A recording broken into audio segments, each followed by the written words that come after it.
Folks, we're about to embark on a journey. I tried to dramatically pull the cap off this whiskey bottle, and the wax from the cap came off, but not the cap. That's very anticlimactic. Okay. Trying that again. Ah, there we go. Nailed it. Going great. Folks, we're about to embark on an epic journey. And that journey involves watching Tim Pool's The Culture War. That's right. That Tim Pool. The Tim Pool that was making content for the Edward Gregorian Russian op that was controlling Tenant media. And in fact, Sam Seder is appeared today on that show that Tim Pool was cross-posting onto Tenant Media and thought it wasn't weird at all that a company was paying him hundreds of thousands of dollars to post a show he already made to another channel, and also allowed him to retain rights to that show and post it on his own channels. And he said, wow, that's not weird at all. I'll just take that money that is free, that apparently has no strings attached. And yeah, Sam Seder's going on that show now because I think Tim really is wanting to show that the culture war with Tim Pool is its own independent entity that absolutely is not just a Russian op from Tenant Media. So, whatever the reason, Sam Seder's here, I'm happy. And we're also gonna have a good time. And I do want to be upfront here. I have, in fact, watched the first 15 to 20 minutes of this because I couldn't resist. I really like Sam Seder and the way he debates and the way he engages with opponents. And it was very, very good. So can't wait to watch the rest. This is going to be fun. Mr. Anderson, haven't seen you in chat in a hot minute, my friend. Hope you're doing well. And with that, cheers, everybody.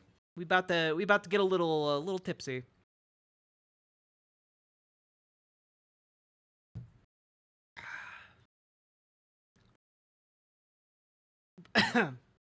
For those wondering, Knob Creek 9. It's a good bourbon. I have a better one for election day, though. All right, here we go.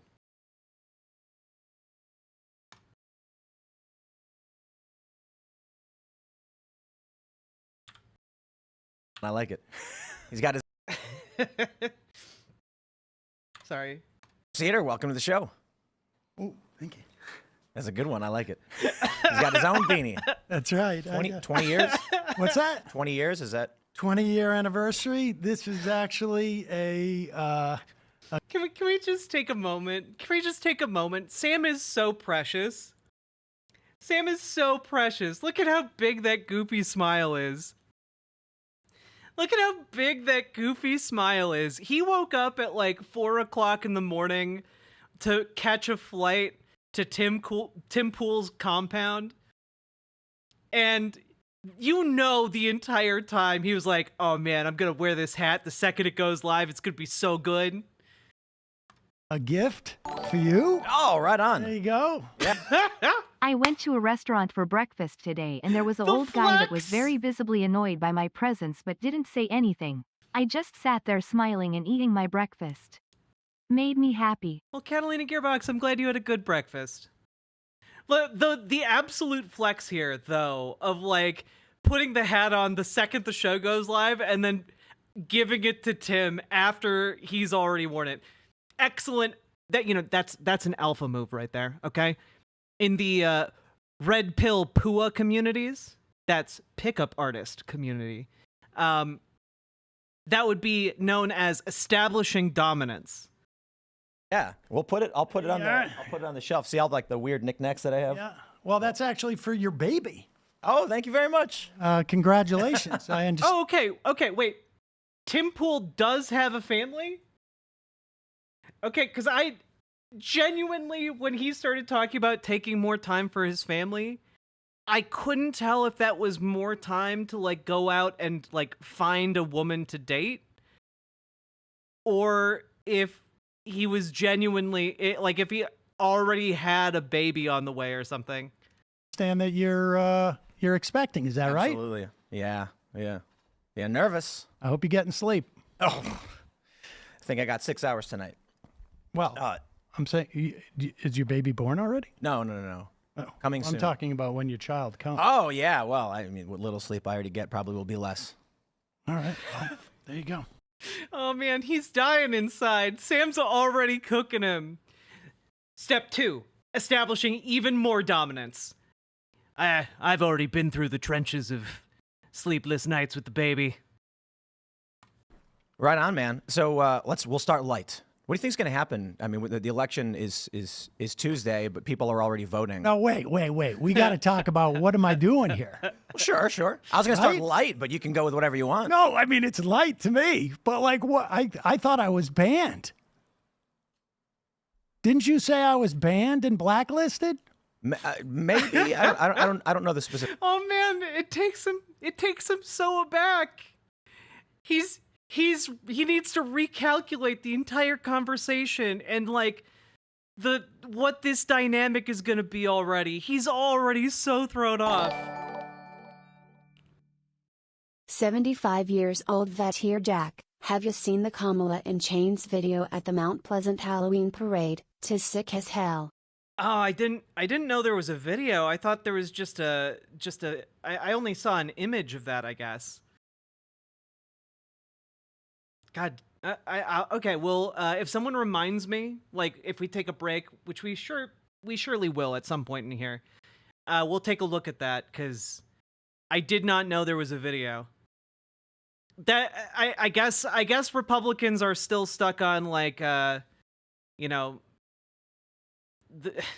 I don't know if people remember this, but when Obama was campaigning, Republicans like burned him in effigy and like did fake lynchings of like paper mache Obamas. It was really, really disgusting. Also, Lunatic, thank you for the $10 super chat. That is both very generous and also 75-year-old vet.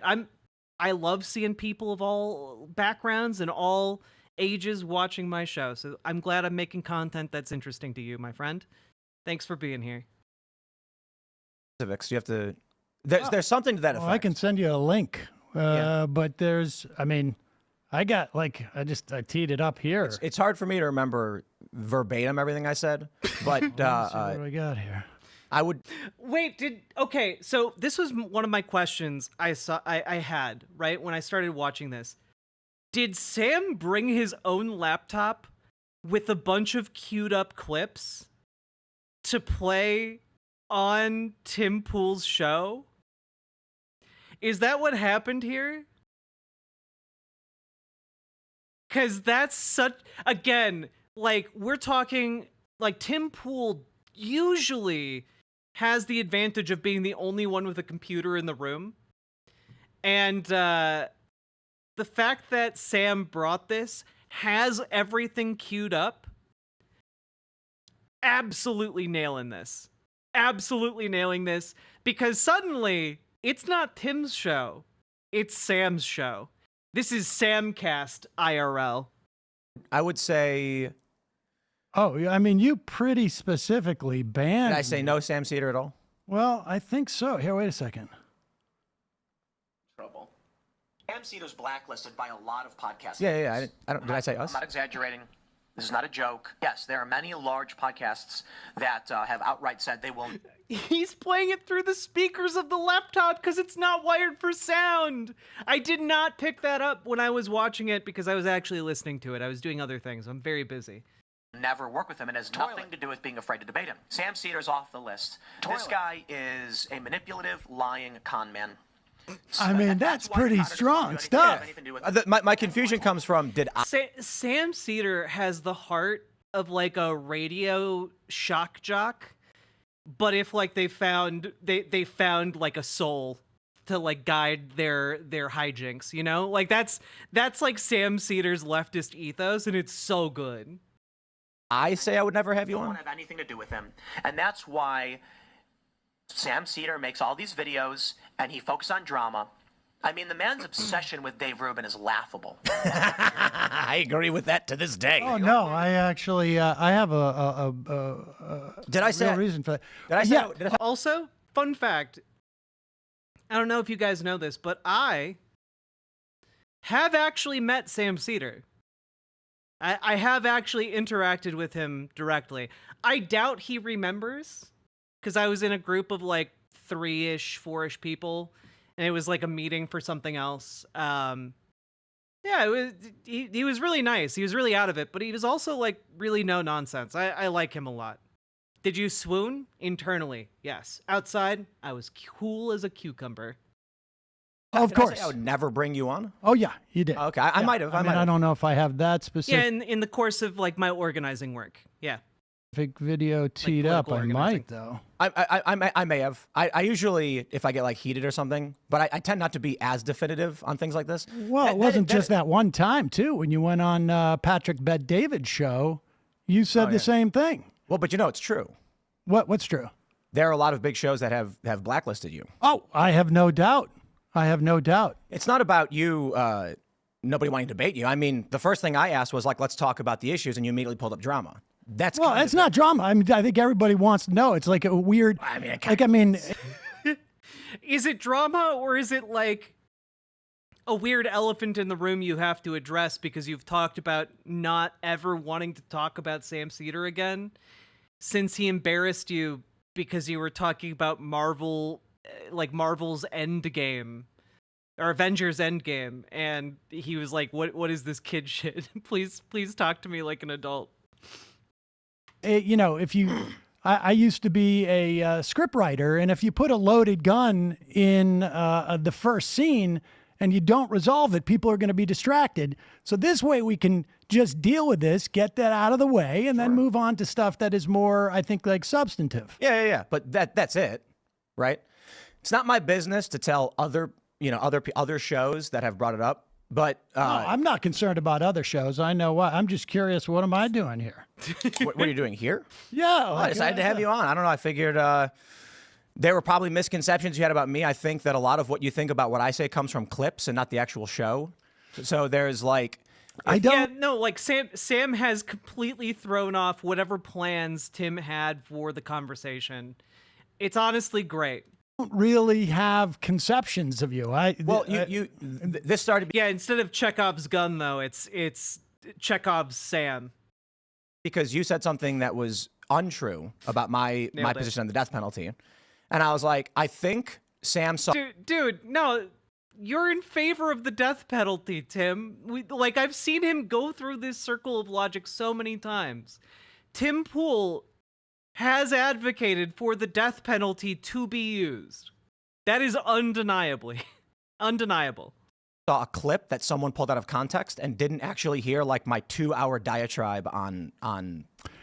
Yeah, no, I this don't. segment be uploaded I think later? Yeah. actually what I was talking about. I don't think I ever said whether you believe in the death penalty or not. I mean, You pulled a you cited a quote Yeah, where you said that I said something. Also, can we just take a moment? I don't have conceptions of you is such a badass thing to say on a show that has like obsessed over you for years. Like it's honestly kind of crazy, right? Thing like I cited a quote, or did I play a stated video? at the beginning of a video. Tim Pool agrees that people who commit treason should get the death penalty, which What? is Is that right? Do you have the video? You must have the video. No?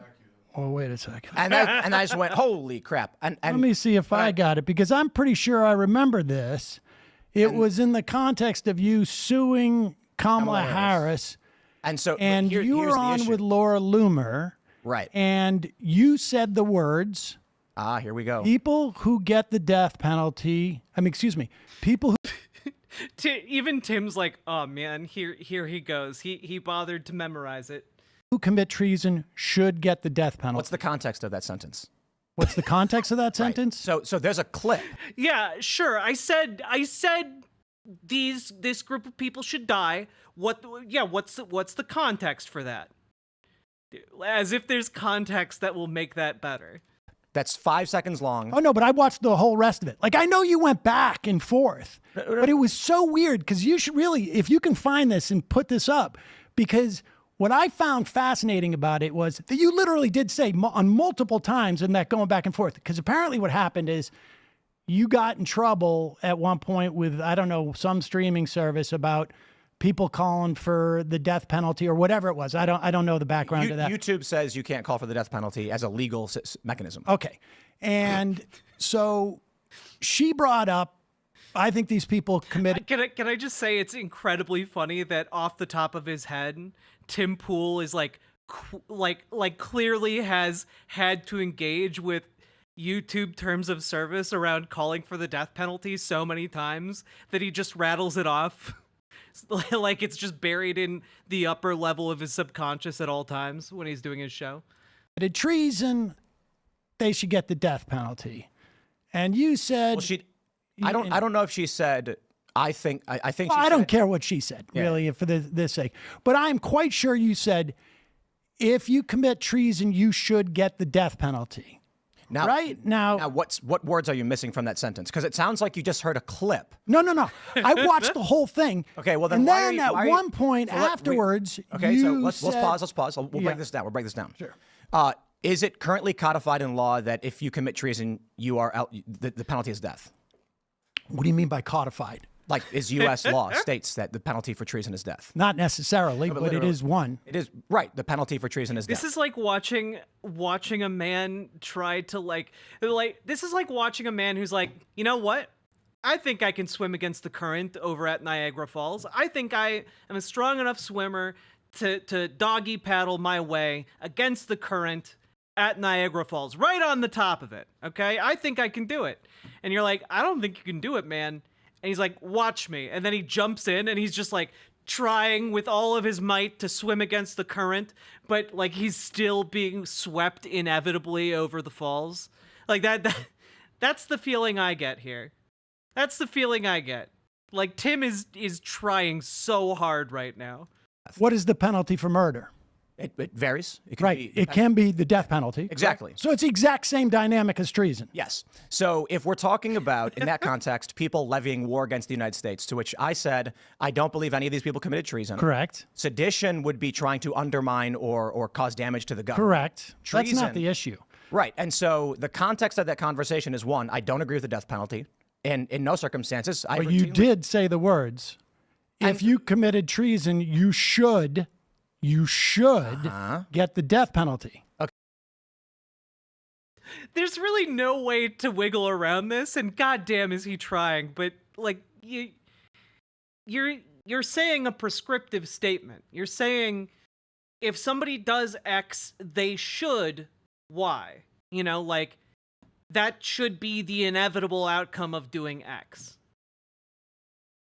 Under normal circumstances, this person should be put to death if they do treason, right? That's what Tim Pool said. And Tim is like trying to be like, well, you know, when you say someone should be put to death, I mean, that just means, you know, in like a 1% of the cases they should be put to death. But that's not how the word should is used, Tim. Okay, so once again, do you not understand? Would you agree if someone commits murder that they should get the death penalty? No. I do want to know, by the end of this, does Tim Pool still have a career? Does Tim Pool quit at the very end of this stream? Agree with that. Right. And But you did say if they so- commit treason, they should get the death penalty. So if we're talking about the penalty for levying war against a country, whether you want it to or not, if a judge sentences someone to death, should they get the death penalty? If a judge, I don't think What? people should get the death penalty under any circumstance. If someone is shooting at another person, should they be shot at and killed? If someone, No. If you can avoid killing them, yeah, you should avoid killing them. Yeah. Like, lethality should be like the last recourse. in any given situation. Shooting at another person, should they be shot at Yeah, and killed? if someone is committing an act of violence and actively, is it within the legal rights of a person to return with lethal force? You mean self-defense? Yes. I think so. Like if your life is under threat, you have the right to self-defense by any and all means. But that's if your life is under threat. Does that mean if you are threatened, you should execute whoever threatened you? No, that's not what self-defense is. So, yeah. Right now, whether you want it to or not, if someone... Yeah, also, like, putting aside the fact that, like, self-defense is not the same thing as executing someone who's been arrested by the law. robs a liquor store, should they go to jail? Should they go to jail? Under the current laws, regardless of your opinions, should the police arrest the person? Should the people arrest the person for robbing a liquor store? Yes. I mean, I think they should, yes. Do you think in literally every single circumstance, then, no matter what happens, if someone commits a robbery, they should be arrested? I mean, I suppose there could be extenuating circumstances, but yes, if you commit a crime, you should be arrested. So the clarification that I'm trying to make, it's not about, I don't think there's any real reason to try and go back and parse semantics. The concept was, if people are levying war against the United States, such as we're on the battlefield somewhere in Iraq or whatever, right? Wait, this whole thing was about treason, where you were saying that... Do you want me to explain the ideas, or do you want to just... Do you want me to explain the ideas? What, are they too high level? Do you think your ideas are too high level right now, Tim?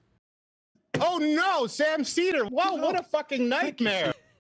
Tim, this is just playing on repeat in Tim Pool's head. That sound clip. Go in circles. I don't understand. Well, I want you just to address what I'm talking about. I'm trying to. Instead of talking You about interrupted war. me. Some criminals do need to be shot if they threaten other people's lives. Yeah, but you understand that's a different circumstance, right? Like shooting someone who in the heat of the moment might harm or kill someone is a different scenario than the state legally executing a prisoner. Those are two very different things. All right, go ahead. And Sam very clearly is not against intervening to save somebody's life if they're being threatened by a criminal. Please. Treason is levying war. Treason is levying war? Or providing aid to the enemy of the United States in a time of war. Well, it also, you can be, I mean, there's been people who have been charged with treason when we're not in an active war, but yes, I guess. But however you want to parse this, treason is a legal charge against somebody, and there are multiple potential penalties for that, one of which includes capital punishment. And just for the sake of clarity, because in the show we're not talking about specifics of someone may or may not be wrongly charged. Yeah. But you can be charged with treason and still, like, there are other penalties that you can be hit with that aren't the death penalty. If you're asking me why I would say something like should be, it's rooted in this. Treason against the United States shall consist only in levying war. Oh my God, dude. This is so pathetic. This is also, man, Tim really didn't want anyone else there. They didn't even update their setup in OBS to account for just 2 people being in the show. They still have the 3rd camera on. Against them or in adhering to their enemies, giving them aid and comfort. No person shall be convicted of treason unless on the testimony of 2 witnesses of the same overt act or confession in open court. So the issue at hand was, when we were talking and I said, I don't think any of these people committed treason. I don't think anything they've done is worthy of death. I don't agree with the death penalty. The return is, but what if they're levying war against us? And then someone decides their life should be forfeit. Jobertus Maximus, I'm going to read your comment because it's good. Treason could be used to describe many things. One example is, say, if you're a media apparatus that takes money from a foreign agent to spread propaganda. And, you know, do you have to, for it to be treason, do you have to be a knowing, accomplice in that? I wonder. Oh no, Sam Seder. Wow, what a fucking nightmare. I watched that video, and in fact, I remember this now, actually. we were going over the ridiculousness of your lawsuit, and I said, you know, Tim says he doesn't agree with the death penalty. That's fine. And then they played more where you say, if you've committed treason, you should get the death penalty. I mean, and the interesting thing is, then I watched, hold on, but let me finish. And do then, you want to do a drama circle jerk, or do you want to actually talk about the ideas of the death penalty and what should or should not happen? I really, really want Sam to answer here that he has no idea what a circle jerk is, and for Tim to then be in the uncomfortable position of having to explain what a circle jerk is to Sam. I really want that. I don't think we're going to get that, but I really want it. no, I think that I personally am against the death penalty. I think So let's you talk are about that. maybe against the death penalty. I'm 100% against death penalty. But what You can't be 100% against the death penalty if you are on the record saying people who commit this crime should be executed. That's pro-death penalty. found fascinating, it was as if you watch that video as it goes further along, and maybe you can release it. I don't know if it's behind a paywall or what. I watched it somewhere, so I know it exists. Maybe it was on Rumble. And if you go along, it's almost like you catch yourself and you realize, like, wait a second, I'm against the death penalty. So no, you shouldn't get capital punishment. And that's one of the things that I think, like, in terms of like that I have always found fascinating about you, and that there's actually a great video by Timba Toast on how you vacillate between God, dropping the Timba on Toast reference to Tim Pool's own audience and potentially getting some of them to go watch Timba's videos is such like a BDE thing to do, you know? God damn. different political ideas as a way of like maintaining a certain brand. What is the brand? Well, I don't, not exactly sure what you think the brand is, but Here's the challenge. Here's the challenge. You know, if I post a joke on X that is like over the top, for instance, I tweeted. Is he now going to try and argue that his insurrectionists should be executed comment was a joke? Are we pivoting to just jokes? Kamala Harris is like Hitler and Stalin times 200, and she's going to start 800 wars. That was actually written about in various liberal outlets as if it was a fact statement. And so Well, you do present yourself as a journalist, Tim. And also, you're only half joking. The point you're trying to get across is that she would start a lot of new wars, and that she's really bad. You know, comparable to Hitler or Stalin. You know, funny jokes. You know, like, let me just be clear here. When I compare Donald Trump to Hitler, I'm not joking about it. When I compare him to Mussolini, I'm not joking about it. There are direct parallels there. Tim Pool's just a coward who can't stand by any of his opinions. I'm sitting here being like, can they not tell? Well, there's Poe's law. I get it. Sometimes they don't. But the issue at hand right now is just semantics. So instead of saying like, well, dude, we're in the communication business. Like, our words are important now. Yeah, it is. It is important. All right, let's go. Also, chat, real quick. If you've been enjoying the stream so far, we've actually been going for over 2 hours. If you've been enjoying the show, hit the follow button on Twitch, hit the subscribe button on YouTube, like the goddamn YouTube stream, and please consider dropping those subs and donos because I'm having such a lovely time.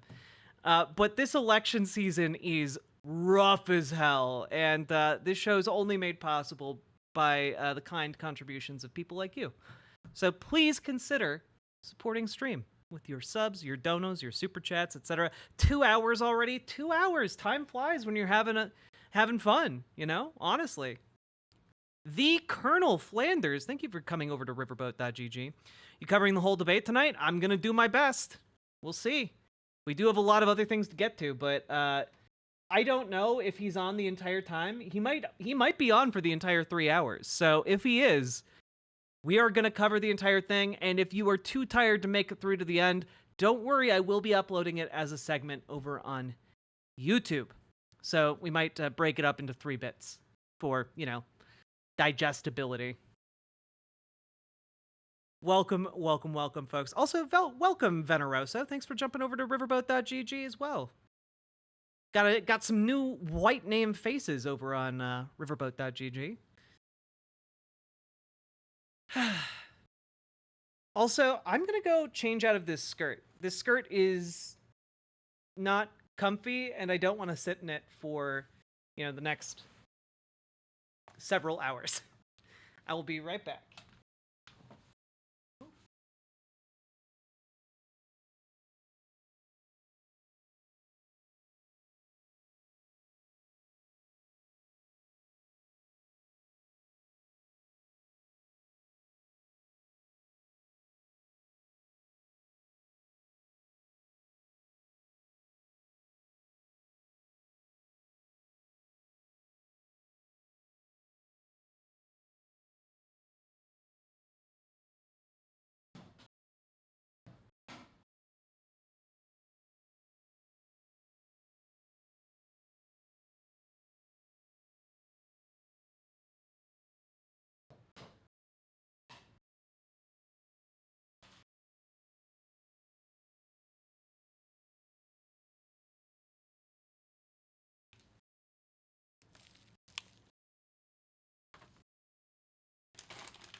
Got a water jug.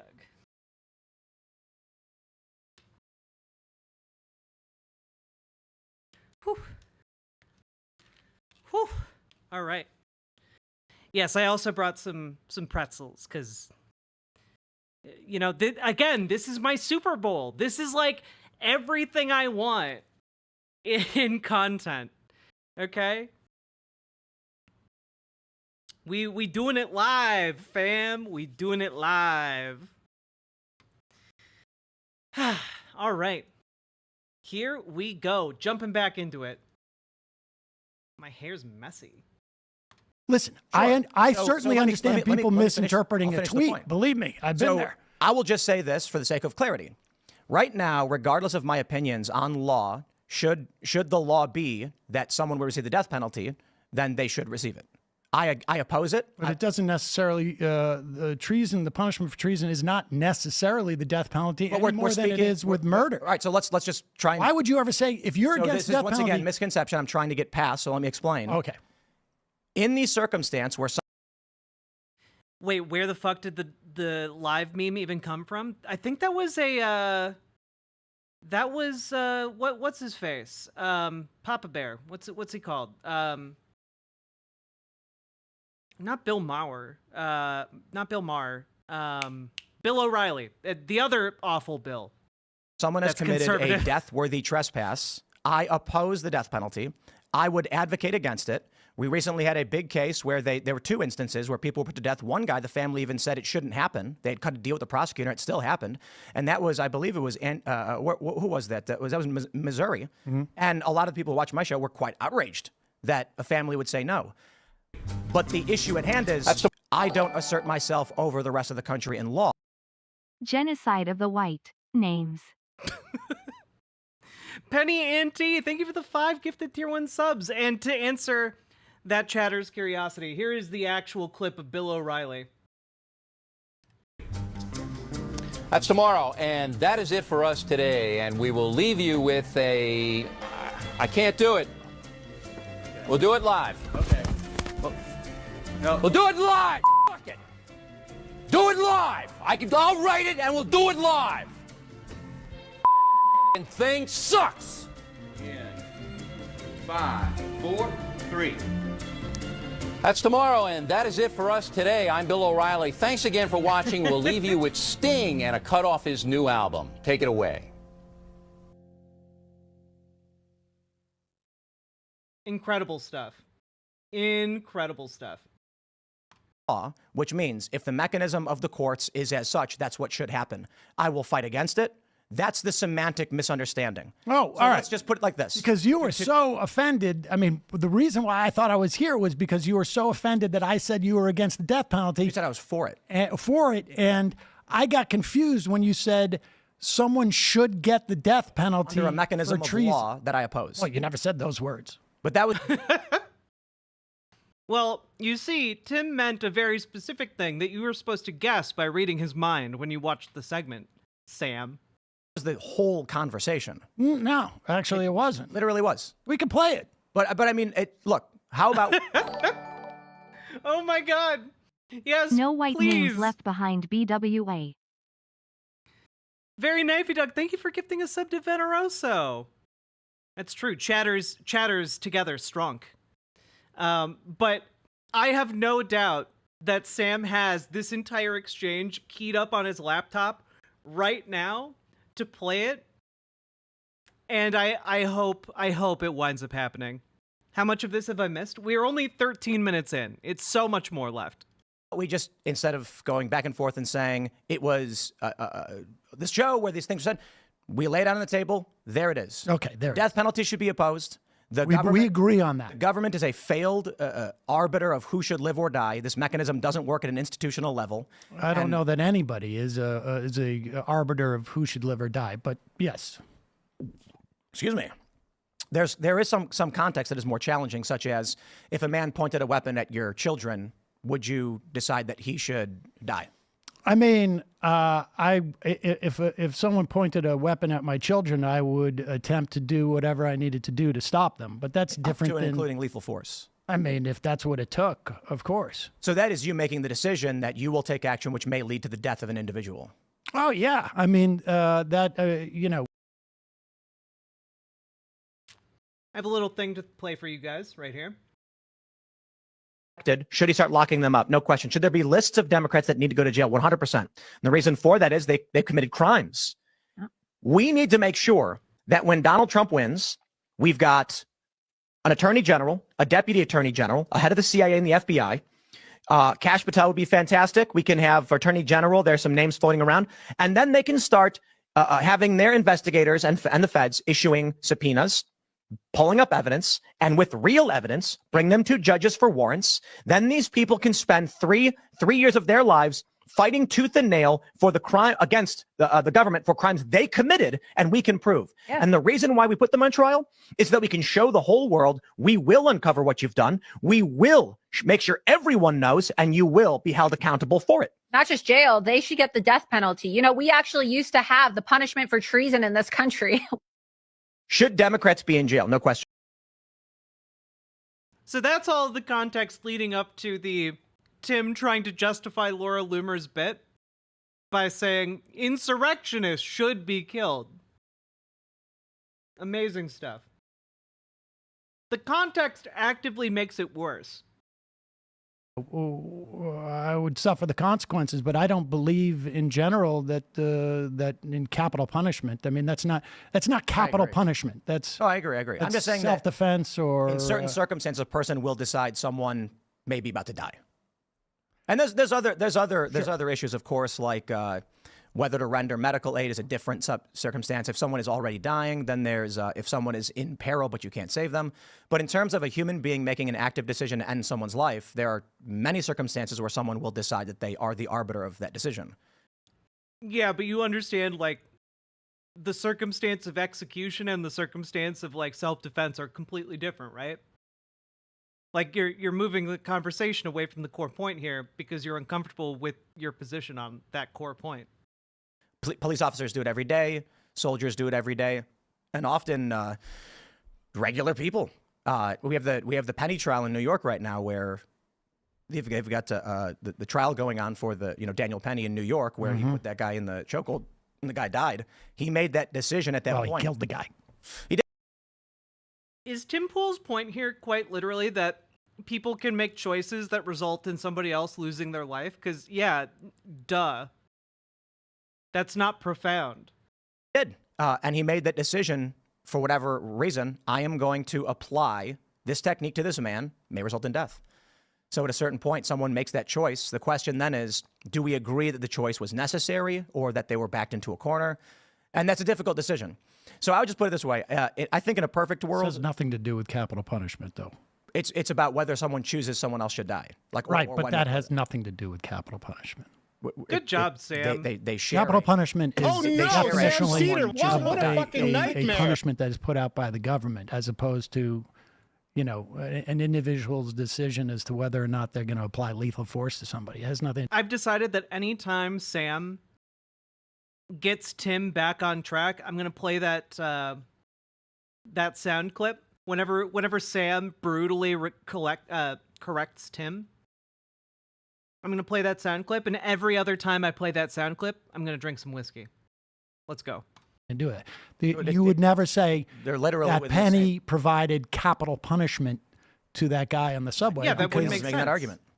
Well, that's what I'm saying. It has nothing to do with capital punishment. Just in the sense that someone's making a decision over someone's death. And the question being, in the case of self-defense, I agree there are circumstances. And in the case of capital punishment, I agree there are no circumstances. Okay. I don't believe there's a reality where... Then why were you advocating for capital punishment in the case of insurrection? The government has successfully subdued an individual who they are no longer a threat, and then they just decide 20 years later, now let's kill the person. That makes no sense to me. Yeah, no, I agree. I do not believe that we should have capital punishment. I do not believe in the death penalty. How do we stop it? Well, I mean, there have. That is objectively. Can somebody please clip from this? How do we stop? How do we stop it? I want that clip. I want that sound clip from Tim Pool for my soundboard so badly. How do we stop it? How do we stop it? How do we stop it? Just don't execute people, Tim. It's really not that complicated. Well, I mean, there have been times in the past where we've come close, I think. Sadly, I think because of all of the ginned up stuff about crime in this country over the past couple of years, I think we're moving in the wrong direction. I think the Democrats actually took it out of their platform this year that they're against the capital punishment. It is a problem. There is a cost associated with the attempts to scare people about crime in this country, and that's one of the costs, that we move further away from some type of positive public policy. 4% of death row inmates are likely innocent. And that means... Damn, Paladin! A donation to the Riverboat Jack Election Night Bourbon Slush Fund. We're going to need it. We are going to need it. And I do want to say, on election night, just for clarity here, I will be doing a very long stream on election day. Currently, I have plans for to do a crossover with Dead Domain. I have plans to do a crossover with a couple other people, too. I'm not sure if I'm at liberty to discuss. But I'm also going to be talking with Hey, it's Vadim, formerly known as Creationist Cat. We'll be chatting away, and we'll be doing community call-ins as well throughout the day and night. Maybe Vosh will hop on. Who knows? I haven't actually invited him on, but like he's more than welcome to come on. I haven't heard from Vadim in forever. Yeah, he's great. I got to work with him in New York. Yeah, I should probably reach out to Vosh and see if he'd be willing to come on. But anyway, they're not gonna stay for the entire night, guys. I know people like different creators or whatever. It's fine. I try to be nonpartisan. Let's see. Sounds like fun content ahead? I think so. But I am going to allow you guys to both reward and punish me on election night, okay? You see, I have a tall Baja Blast alcoholic beverage that, for whatever godforsaken reason, Mountain Dew decided to produce. And they taste awful. I've had one before. I hate it. But I have that and Doritos distilled liquor. And so you guys can punish me with those or reward me with bourbon. And that's kind of going to be how election day goes. And I'm going to also be drinking a lot of water so I don't get too tipsy. That is my goal. I'm going to be eating food and drinking water. Not real Baja Blast. No, it's real Baja Blast made by the real Mountain Dew company with alcohol. It just tastes terrible. Are they at least tequila based? No, the Dorito alcohol is made with Doritos. It's like, I don't know how to describe it. It's basically just pure alcohol. It tastes like rubbing alcohol, if I'm being completely honest with you. Not that I know how that tastes. But anyway, that's the loadout for election day. How do we reward Jack with the sick bag? By handing me that bag. Hey! With subs and donos. Anyway, moving right along. I'll drink anything if it gets us a blue Texas. Exactly! Through our arcane drinking rituals, we will turn the nation blue. Means at an institutional level, people in this country accept 4 in 100 people will be murdered by the state, unjustly killed for a sense of security. Hey, Dustin the Dam, thanks for gifting a sub over on I mean, I think insane. both in terms of efficacy, but even in terms of, I think if you feel that there is a situation wherein without a threat to anybody, right? I mean, these people are all in jail, that there is a justification to kill someone in cold blood, then I think it just becomes a negotiation as to when it's not. You know what really gets me too is what I hear from a lot of people is, what about when you've seen on video they're harming a child or they're doing something, and it's funny because this election is incredibly stressful. Witch Night Melody, like I had my mental breakdown on Tuesday, and I've been too busy to have another mental breakdown, and I'm gonna keep it that way until after the election. But like as a trans person in this election cycle, I'm not doing okay.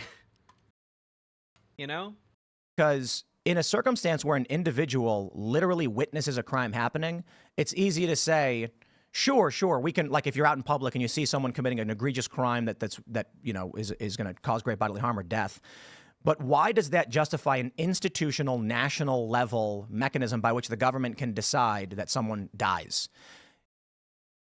It is so weird that he has now moved to this position when he started from the position of those who commit treason should be executed. Yeah, I think it comes down to 12 people walk into a room, someone they've never met before points to a person they've never met and they say, trust me, kill him. And these people are like, well, sure, I guess. I think that's insanity. No, I agree. Yeah. I mean, you brought up the penny thing, and I think that's why it's even that much more egregious, in my opinion, his killing of that man, because I don't believe in that situation there was any type of threat that justified holding this guy in a chokehold for that many minutes at all. Yeah, for those of you who don't remember what that case was about, the Daniel Penny case revolved around a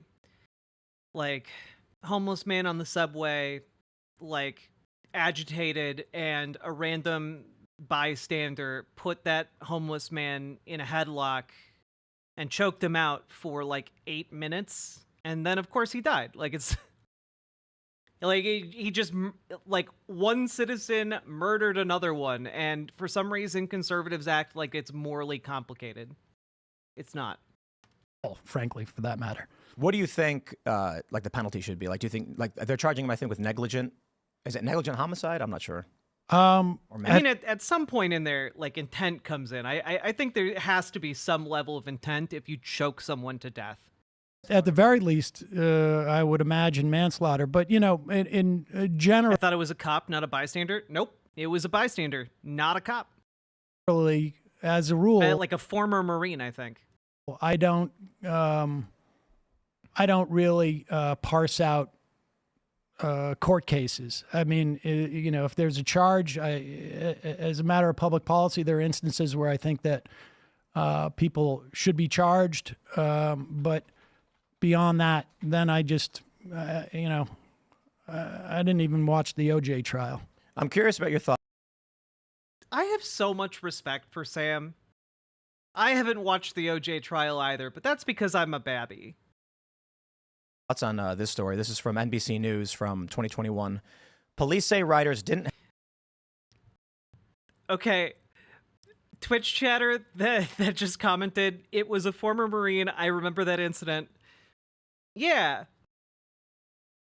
Also, very unfortunate username in this particular instance, where your name is Executioner. That unfortunate alignment here, to say the least. Help woman raped on train because of the bystander effect. Explain why.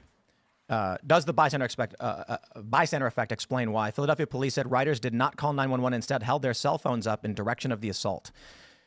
You know, in a circumstance like this was a huge story. Oh yeah, I have no problem. I understand it's not your fault that your username popped up for the first time in my chat under these circumstances. Not your fault. I understand. Just unfortunate.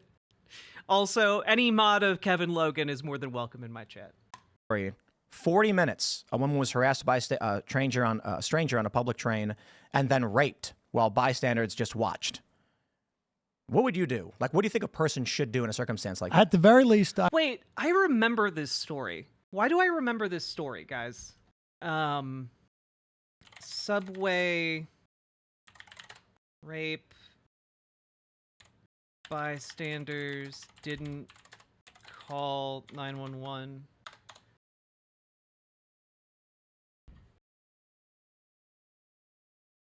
Yeah, this was from like 2021.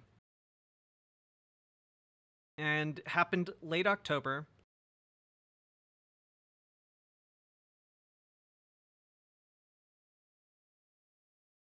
Oh, the prosecutor of that case disputes reports that train passengers recorded rape without calling cops. The narrative that passengers watched a man rape a woman on a train in suburban Philadelphia last week and filmed it for their own gratification instead of calling the police is false. The prosecutor handling the case said Thursday, as he asked witnesses to come forward. Okay, Delaware County District Attorney Jack Stolzheimer said during a news conference that the other passengers on the train were not present for the entire 40-minute interaction and may not have understood what they were seeing. People get off and on at every single stop. Stolzheimer said, that doesn't mean when they get on, they see people interacting, they know a rape is occurring. Stolzheimer's recount of the surveillance video and plea to witnesses came after days of authorities saying multiple passengers were present for the assault, with some appearing to hold their phones in the direction of the attack, as police allege 35-year-old Fiston Ngoy raped the woman in a train seat. Police and Southeastern Pennsylvania Transportation Authority officials initially expressed dismay that passengers did not call 911 or report the attack, even if they didn't understand the seriousness of what was happening. Okay? Nevertheless, Stolzheimer said Thursday the narrative that there is a group of people callously filming and didn't act is simply not true. He added that witnesses of the attack could share information without fear of being charged. Yeah.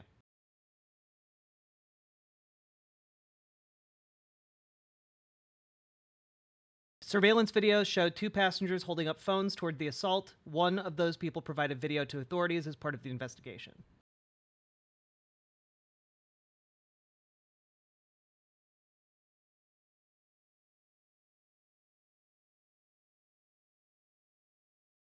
Okay, and the assault wound up being reported by an employee.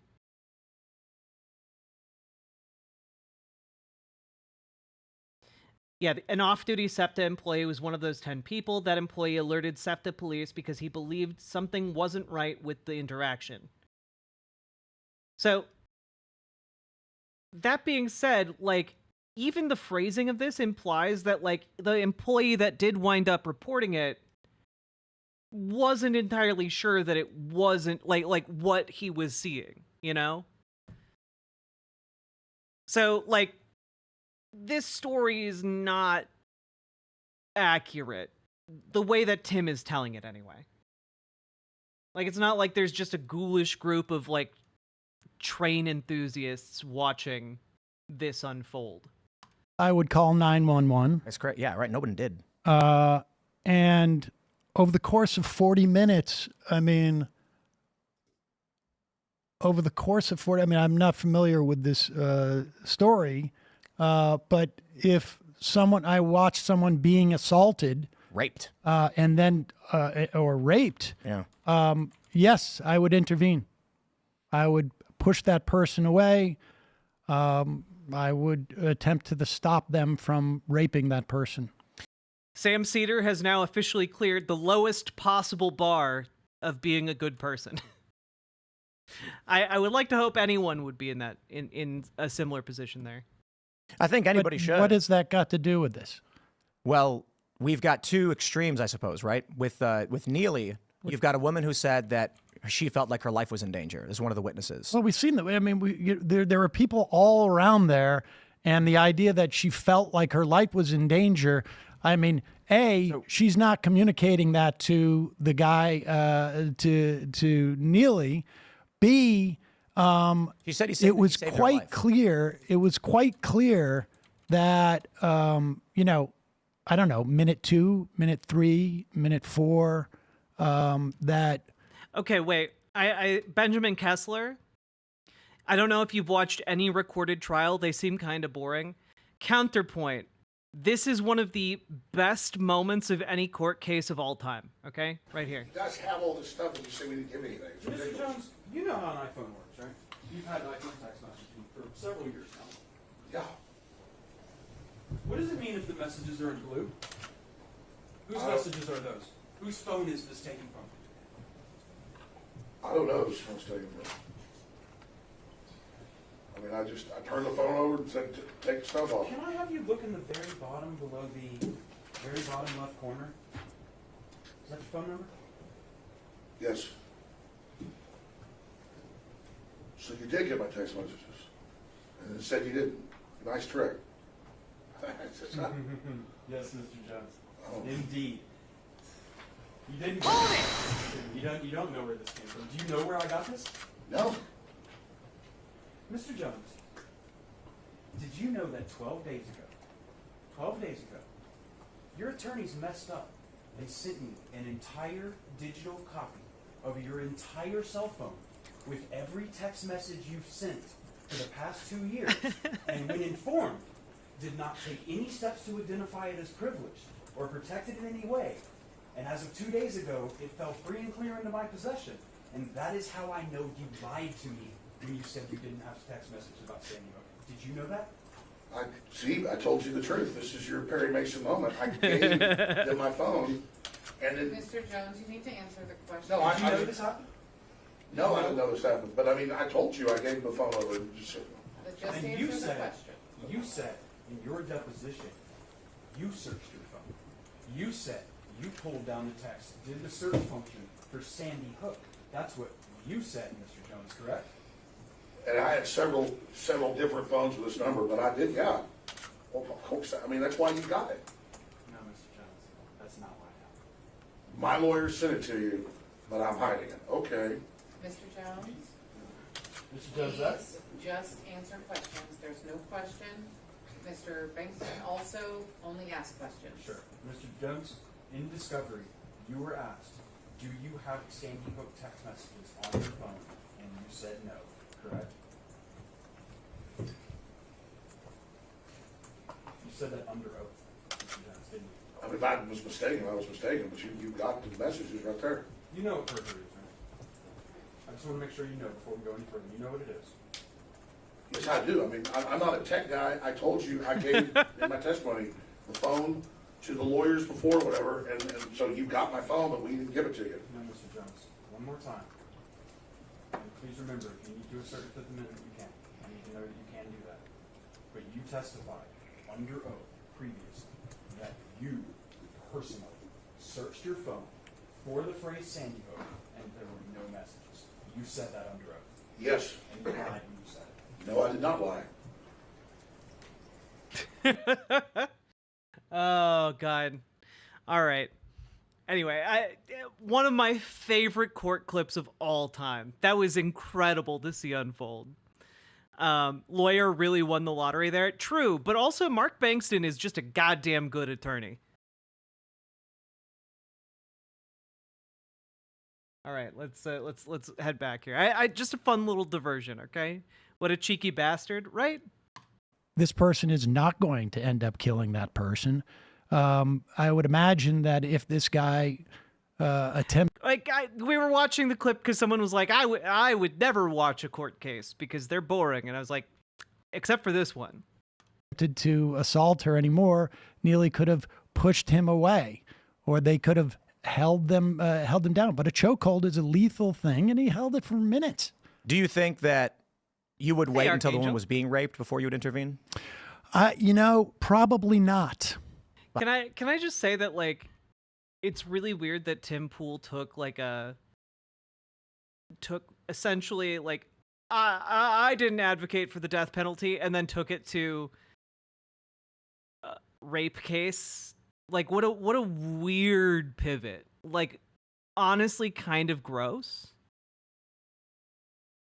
But how would you know then if the guy is like a threat unless he's actively committing harm? Well, I mean, if he's like actively committing harm, there's I would assume, I'm not familiar with that story, but I would assume that it would start out where the guy is physically assaulting her, holding her down or whatnot. And I think at that point I would go and intervene.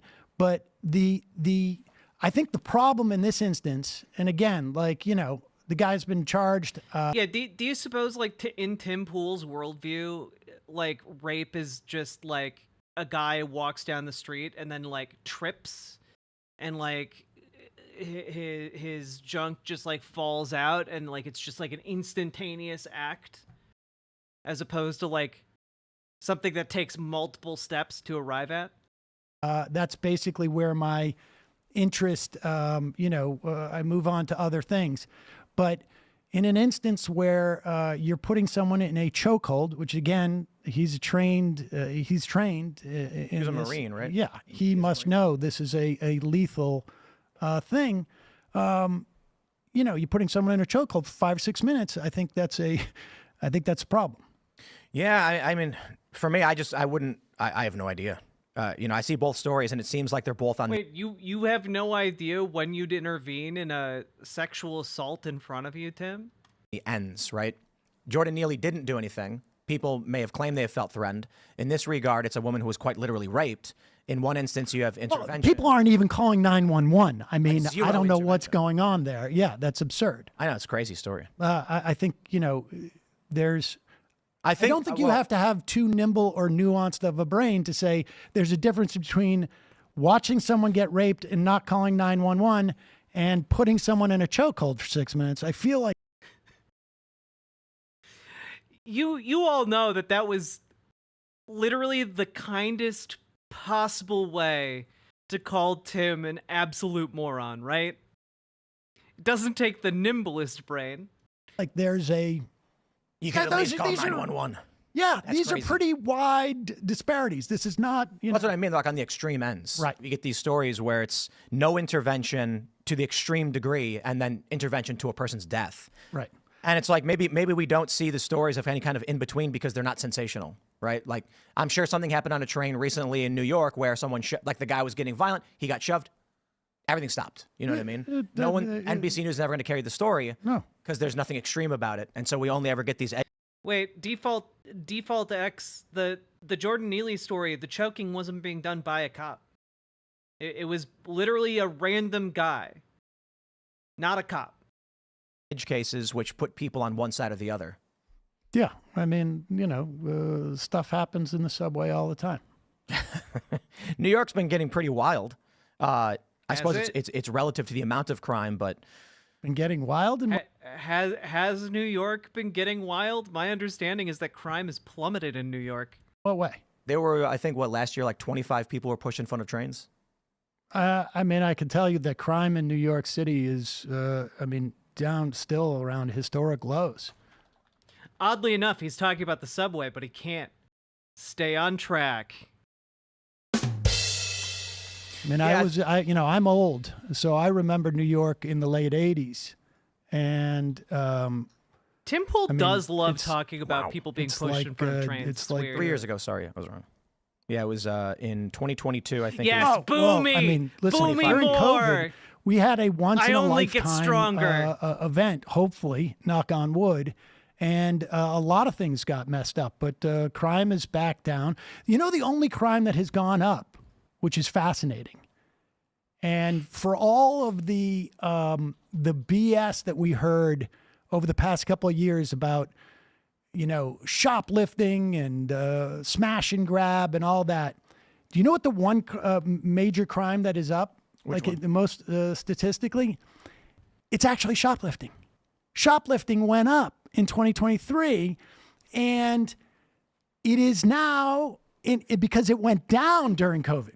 So as much as we heard, because and I know you've talked about this quite a bit, and I think it's been misrepresented in a lot of respects, that all of the shoplifting was up and people are gone mayhem. It's crazy. It was actually below where it was in 2019, and it is now back up to where it was in 2019. I think, and because COVID was, you know, screwed up with our society so much. But again, you ask me, why are we going the wrong direction with capital punishment? I would say it is the absolute BS that has been shoveled. I don't watch your show enough to know, although I've seen people on here who, when Emma was on, who promote this idea that there was like this explosion of crime. And in fact, what ends up happening is that, yes, during COVID, there was a spike. And now we're back down. And the only thing that is back at 2019 levels is actually shoplifting, because it had gone down and it's gone back up because we're back to normal. So I'm trying to pull up the Marshall Project. This is a good one. Tim is so we had these. This was the flailing story here. that happened, and this is what's a cause for contention. The FBI released crime data showing that crime had gone down, and during the presidential debates, David Muir fact-checked Donald Trump, saying actually crime is down.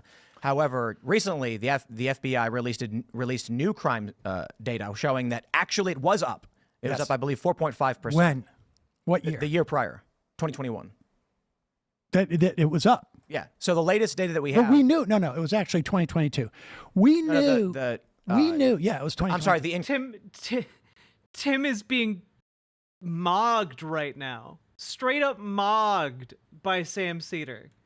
Like, Sam doesn't even have access to the computer that Tim is using right now. But, like, off the top of his head, he just knows the stats well enough to know that, like, Tim is getting it wrong. That's incredible. That's incredible. Oh no, Sam Seder. Wow, what a fucking nightmare.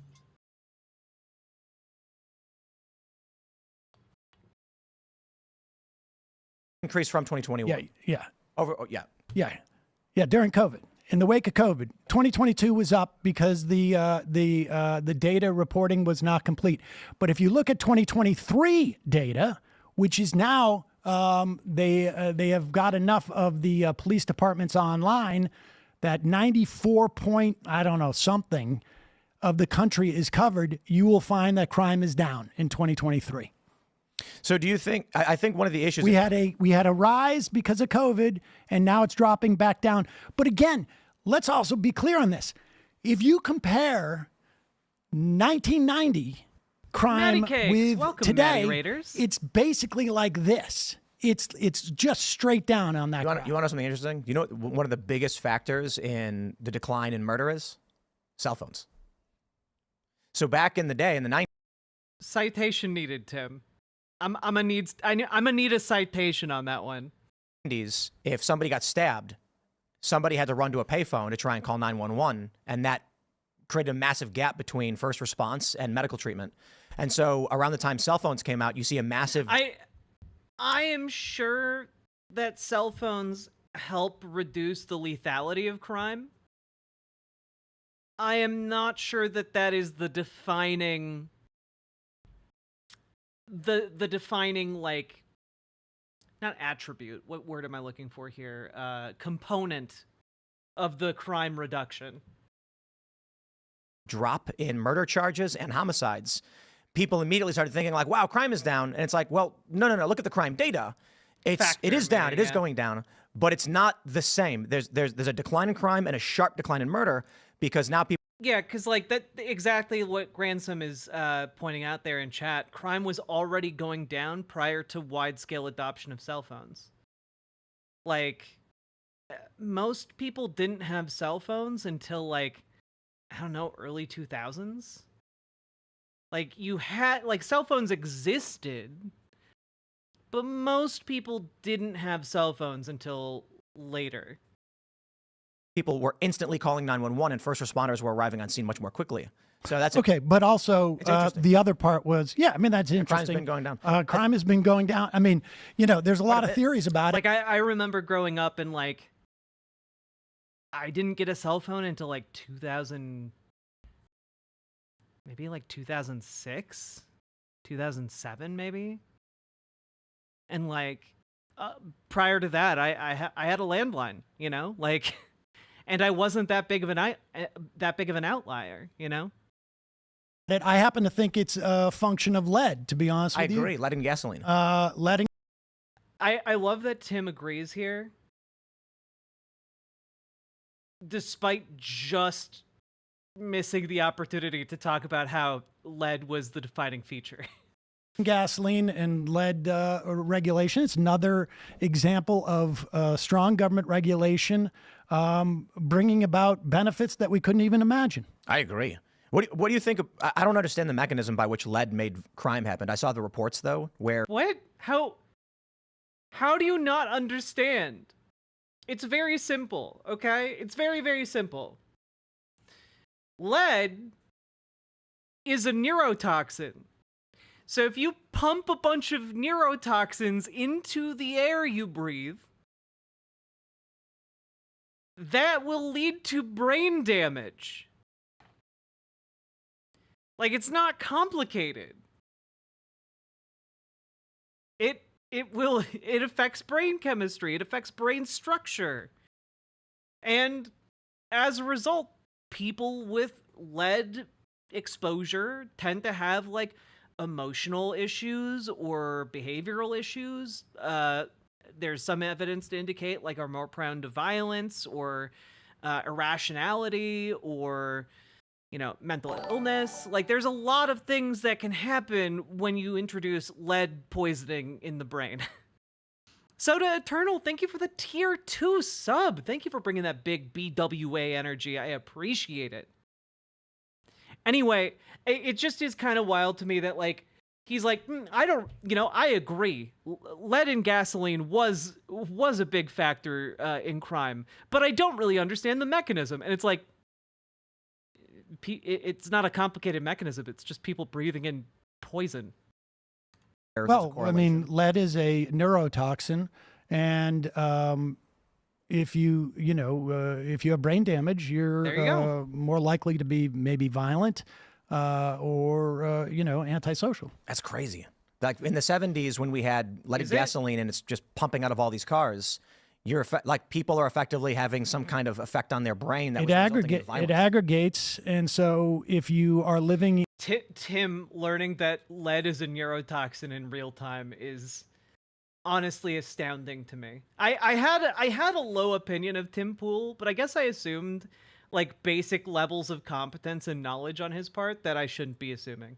In areas that had a lot of lead paint, hadn't been remediated, and on top of that, you're getting gasoline that's in the air, or I should say lead that is, in the air because of gas, that accumulates in your brain, and it creates neurotoxin. That's why we have that problem in Flint, Michigan, right, with the lead poisoning. We have a lot of children, who have special needs, and there is data. I mean, this is, it's very difficult to assess this stuff, but there's data that shows that about 20 years after lead gasoline is outlawed, or lead in gasoline is outlawed, you see a precipitous drop in crime that's happened both internationally and in this country. What do you think about phthalates? Are you familiar? No. So plastic chemicals leaching into our food. Oh, yeah. Also, this is an underrated quality that I like about Sam and about people in general. People who can admit when they don't know things, you know? That's hard to do in a conversation for a lot of people online. But, like, being able to admit you don't know really, I think, allows a conversation to be more, like, natural and flexible. You know? Yeah. Yeah. Even these cans. So I'm going to give a shout out to Liquid Death. They'll get mad at me, I guess. So Liquid Death is water in cans, and it says death to plastic. But every single aluminum can is lined with plastic. So it's all leaching into our, like, yeah, even these midriffs. They say they're endocrine disruptors. So they're affecting people's hormone regulation, hormone balance. This could lead to, depending on the study, hormone imbalance could lead to like emotional disturbances or dissociative or like identity issues. This is one of the reasons why, I mean, since we are a couple of days away from an election, why I think it's so important to make sure that Donald Trump is not in a position to... Why was lead in gasoline in the first place? My understanding is that lead was in gasoline specifically because it makes it harder to light the gasoline on fire. But, like, also America had a really weird relationship with lead. Notably, you might have heard of people talking about lead paint. It was known for a really long time that lead was toxic, and, like, in other countries around the world, they removed lead from paint, but the paint industry in the United States lobbied to keep lead paint legal, and that gave a lot of people in America the impression that lead wasn't really that harmful. And so there wasn't really this gigantic push to remove lead from gasoline until far more recently. Yeah. Basically, there was a colossal lobbying effort in the United States to sane wash lead so that it wouldn't be seen as a harmful thing to incorporate into paint, which led to the use of lead paint for like 75 years after we already knew it was poisonous. Very similar to asbestos industry lobbying, by the way. That's why so many like pipes and old buildings have asbestos. People knew it was bad, but they were just like, you know, whatever. It's fine. Just don't touch it. It'll be fine. To appoint any more Supreme Court justices. I mean, the damage has been done, but, you know, it could be rectified, because one of the things that the Supreme Court has done in its assault on what is known as the Chevron doctrine and and deference. How did he take the conversation from approving death penalty to the presence of plastic and aluminum water cans? Well, my understanding is that he took it. How did he get there? Right? Like, he was talking about the death penalty. Then we got to, you know, different extremes of like inaction versus execution. And then with some kind of crime rates and relating that to lead. There we go. Yeah, you're right. Thank you, Shaloon. It will, over time, executioner, inhibit the ability of something like the EPA or the... Well, it also made car engines slightly more efficient, but like, there, you know, multiple things can be true about lead and gasoline. The USDA or the FDA from assessing in real time that there is a problem with certain products that is poisoning our environment or poisoning our people, and it will inhibit their ability to address it, because we don't know in the future, and certainly if you know what chemicals, you know, we discovered this over time, right? We didn't know this when plastics are fantastic, and then we start to realize there's these PFAS, there's the... Also, fun fact, it was only until the early 2000s, like lead in gasoline was present until the early 2000s. Fun stuff. these things that you mentioned, maybe in the context of fracking, there are certain things leaching into water, but you probably know that you can't just there's no, I test water and then all the bad stuff comes back on the test sheet. You must look for specific things. Well, what this Supreme Court has done is inhibited, and this actually is even a problem for investors like the SEC and other agencies. They have inhibited the ability of these agencies to do their work as scientists, as financial regulators, find problems that exist that were not contemplated by Congress and act upon them. Because Congress doesn't have the ability, to act on every single or anticipate every single substance that may be a problem for people Yeah, and also Congress is made up of politicians and not experts in their given fields, whereas different, areas of government can ostensibly be crewed by experts in their given fields to give or seek out additional expert input on what healthy regulation might look like. It makes it a lot easier to actually implement regulation if these different governmental departments are actually staffed by people who know what they're doing, rather than a politician who doesn't know anything about anything. They know about winning office. That's about it. And honestly, this is why one of the big threats posed to America right now by a Trump presidency is Project 2025. We've been covering that a lot on my channel. We have an entire playlist of every single Project 2025 internal training video that got leaked by ProPublica. I go over every single one of them.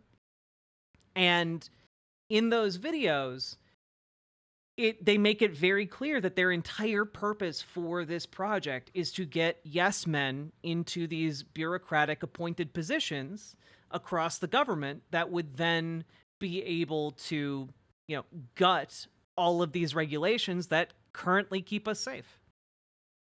The last video that we covered was actually a former Trump White House guy talking about how his greatest accomplishment. Fun fact for chat.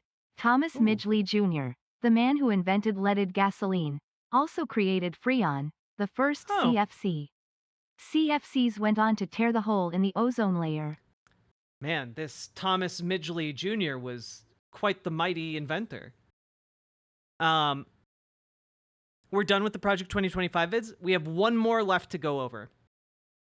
But the point here is that their goal is to remove regulation. Their goal is to get rid of it. And the last video we covered had a man bragging about how his defining accomplishment under the Trump administration was blocking low-income housing from suburban neighborhoods. Some of you who've been following politics since the Trump years might actually remember that. That was the time Donald Trump talked about how he had protected suburban women from low-income housing. Which is just barely coded dog whistling for protected white women from black men. That was it. He went on a whole spree about it.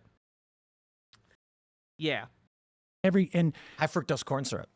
I mean, that's also a problem. That was under the Nixon administration. They decided they wanted to increase the amount of money that expendable money that people had, so they decided to subsidize corn and make all the food cheaper. But isn't it weird how the high fructose corn syrup thing happens? They subsidize corn, so then these researchers are like, corn's so cheap now because it's being paid for by by taxpayers that we can produce. It's actually difficult to make high fructose corn syrup. It's more. Yeah, one of the things we maybe need to talk about more is how much subsidies go to corn in particular. This is actually an under-talked about issue because the amount of subsidy we give the corn industry is what makes ethanol fuel a thing that exists. It's what makes it cost effective for consumers and producers. And it's also what makes it so that there's just high fructose corn syrup in everything. Like that, the reason it's in everything is because it's so cheap and it is demonstrably addictive. And so you can effectively, for a very low price, just include high fructose corn syrup and make your product that much more addictive to your consumers.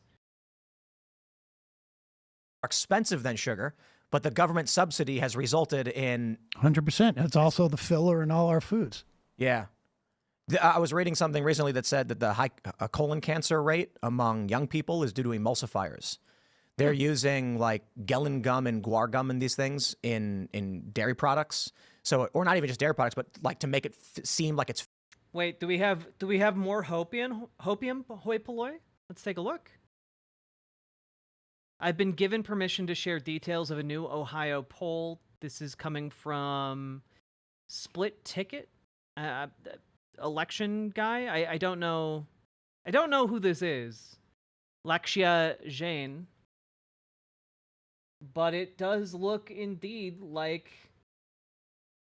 this is very interesting. Kamala Harris is currently down by 3 points, but Sherrod Brown is up by 2. That's pretty interesting. That's pretty interesting. Fatty. And so you're actually just eating this like gum stuff that gunks up your insides. Blowhio. I don't know how you appropriately regulate. I'm not gonna bank on Blowhio, but frankly, if I'm being completely honest, I feel like Blorida is much more probable than Blowhio, but I wouldn't bank on either of them, frankly. Or deal with things like that. But because, this like is a positive development. We don't know what it's going to do until we have all this data and research for a long period of time. I mean, I saw that, Akumi. We could 85% of Puerto Ricans in Florida are going for Harris. That's crazy. Regulate against it. Like, I wasn't quite a fan of Michael Bloomberg, but one of the things he did was, I think it was during the Bloomberg administration, there were like polysaturated fats, I think it was, that were outlawed in New York City. I think that's become the norm around the country. Even you couldn't buy a 40-ounce soda. That was kind of weird. Not really, because yeah, it's not okay. Question, genuine question for chat. Have any of you at any point ever needed a 40-ounce soda? Like ever? Have any of you needed that? Bliowa? Huh. Interesting. Yes? As a child, yes? No? No? Yes? Guys, do you know how big a 40 ounce is? They sell the 20 ounces. Those are like the gigantic jugs. Sometimes I like a 40-ounce seltzer. That makes sense. it's the same principle. Fizzy water is good. I like it. It's my weakness. Right? I mean, the fact is that like, and the pushback. Also, yeah, if you are trying to get off of soda, switch to LaCroix. LaCroix is delightful. Spicy water. Back from conservatives in this was so ridiculous because, like, look, I can't go buy a pony version of like a beer. Like, I don't want a 12-ounce beer. It's not illegal. I want to, but I can't, it's not available to me. I mean, the size distribution, what difference does it make? Like at the end of the day. Right, well, that's true because... Damn, we got some spicy water haters in chat. Progress Action Fund released a few ads that targets young men about Project 2025. This might dissuade the GOP appeal towards this group. True. Andrew S., thank you for the $5 super chat and also for the reminder. Yeah, it turns out conservative men tend to want to stay home after they learned that, the Trump administration wants to make porn illegal and also make it illegal to have recreational sex. Those are not popular ideas among the conservative base. And making sure conservatives know that absolutely has a very substantial impact on their willingness to turn out to vote.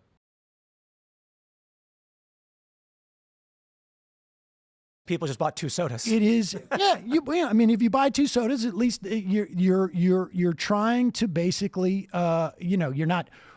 You're not outlawing sodas or whatnot, but you're trying to encourage less cost essentially for society, right? Because more people get diabetes, that ends up costing society more. Is where it's at. I mean, so there's a lot of value to regulation.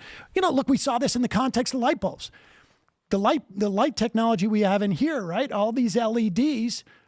It's a lot cooler in here than it would be if we had the old-timey lights. Oh, they'd burn out too. The LEDs don't. They're cheaper. It took a couple of years before you got the technology that was better. But I can't. I mean, maybe you remember that. I mean, let's be real here. Now that LEDs are like up to par, they're so much better. They're like energy inefficient, and they last for like 10 years a pop. It's crazy. The LEDs do burn out though, sure, but like it takes a while. But like I went and got a light bulb the other day at Home Depot, and like it came with like a 10-year warranty. Like I mean, like we're talking like they're very efficient. They last a very long time. Outrage by conservatives over energy inefficient. No, they're efficient in energy compared to the old light bulbs. The light bulbs, and we hear Trump talk about this too with the toilets and whatnot. Incidentally, I'm very sorry. You have a very fancy toilet. Like it used to be when LED light bulbs came out, they gave off a very cold and stark light, but they've gotten so much better now. And I said inefficient. Well, I meant the opposite. You have a very fancy toilet. You apologized. Well, it wouldn't flush. You got it. That would explain why a bunch of people in chat suddenly started saying inefficient, and I was very confused. Yeah, because it's a fancy toilet. It's trying to save water. We try, man. So no, I appreciate that. But you end up having to press it several times, and then it didn't work for me. Should we just? Oh no, Sam Seder! Wow, what a fucking nightmare! Maybe Steven was saying that because he knew Sam would clog his toilet. Just get the regular one, the regular. I don't know what you should do, but maybe I'll call the authorities because Well, I mean, but that's kind of an issue. How big a shit did Sam take in Tim's toilet? Did Sam show up and just clog that motherfucker? Sam, no. You're right. We have this like high-end use the bathrooms at the airport. Well, it's a bidet and it's fantastic. I really enjoyed that part of it. It's just... But it won't. Oh, that's true. Sam is an older man. He probably eats the actual recommended amount of fiber every day.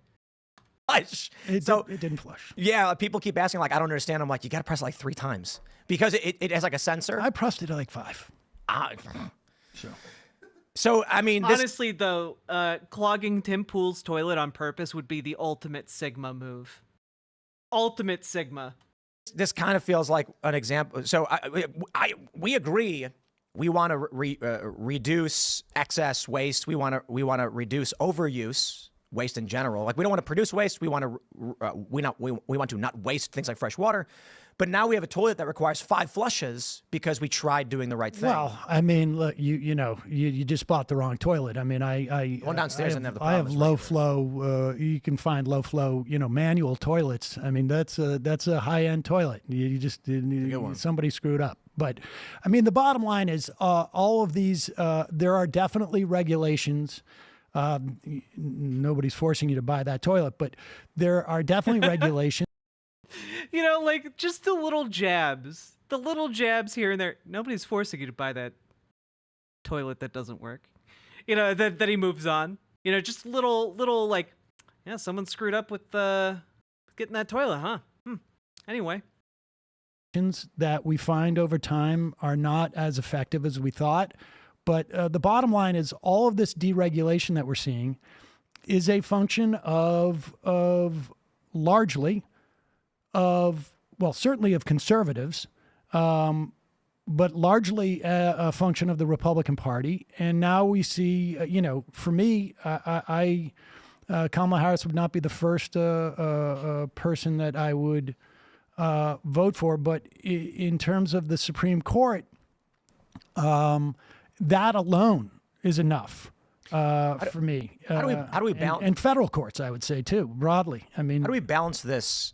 Right. So there's a push and pull between private and public. There are, I've never been a laissez-faire libertarian guy. I've never heard a good argument from a libertarian about how you protect water. I've often brought up the Clean Water Restoration Act. Are you familiar? A little bit. I'm not trying to put you on the spot. It's just I think it was the 70s. I'm not sure if it was the Cuyahoga River. It was the Cuyahoga River in Ohio that was flames. on fire, and that's where we got the EPA from. Right. And people were like, why is this? And what ends up happening is all of these corporations say, don't look at me. I only did a little bit. Why is this river on fire? We must get to the bottom of it. All the corporations go, not us. Immune from prosecution. No takesies, backsies. And it's like, well, yeah, but literally everybody doing a little bit is an avalanche. Yes, of course. And I've never heard a good answer for how you deal with something like that. Just claiming someone owns the river changes nothing. No. Well, the good answer to that is regulation. Oh, of course it doesn't. I mean, I've had many debates. People can look on my channel for my debates with libertarians, and at one point it all just turns into ridiculous mush with libertarians. And look, there's a True. The idea that you are either pro-regulation or anti-regulation. To be anti-regulation is, in my estimation, absurd.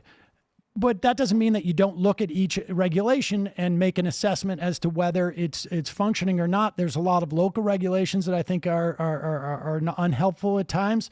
I'm sure on a federal level there are some regulations that are unhelpful. But the bottom line is, fundamentally, do you allow the government to have this ability to regulate? The idea that we have that it inhibits the free market in some way. I think the idea of a free market is absurd, doesn't exist. But beyond that, we're always regulating the market. It's just a question for whose benefit are we regulating it? That's like, he's correct. Like, historically, whoever controls access to the market conducts regulation in some method or fashion. Regardless of where that market is, regardless of what kind of government is going on, whoever controls that market regulates it in some way. Now, who can do business? Even if it's like a black market, the people who control the black market are regulating that black market. Like it scales up and down. The bottom line. I think free markets can only exist temporarily until someone amasses power and then displaces the market and becomes the power structure. There is no, like, what is a free market?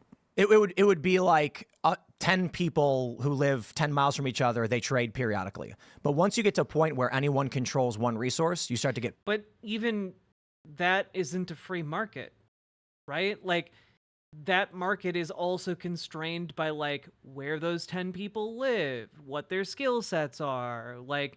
And also what their social dynamic is. Like, that requires some level of regulation, whether formalized in a government structure or informalized. The same way, like, I talk about sex education. Your kid either gets sex ed formally from institutions and, like, trained professionals who know what they're talking about, or informally, through, like, their whisper network of friends. And your decision there is really, who do you want providing sex ed to your kid? Their friends who don't know buttholes from vaginas, or a trained educator? Like, that is your decision when you're looking at sex ed. But either way, like, that has to happen. Just recently found your content, been kind of binging it. It's great to catch a stream. Hell yeah, Vash Bandicoot. Glad that you're enjoying it. Also, excellent timing. Folks, very knifey duck, thank you for a tier 1 sub.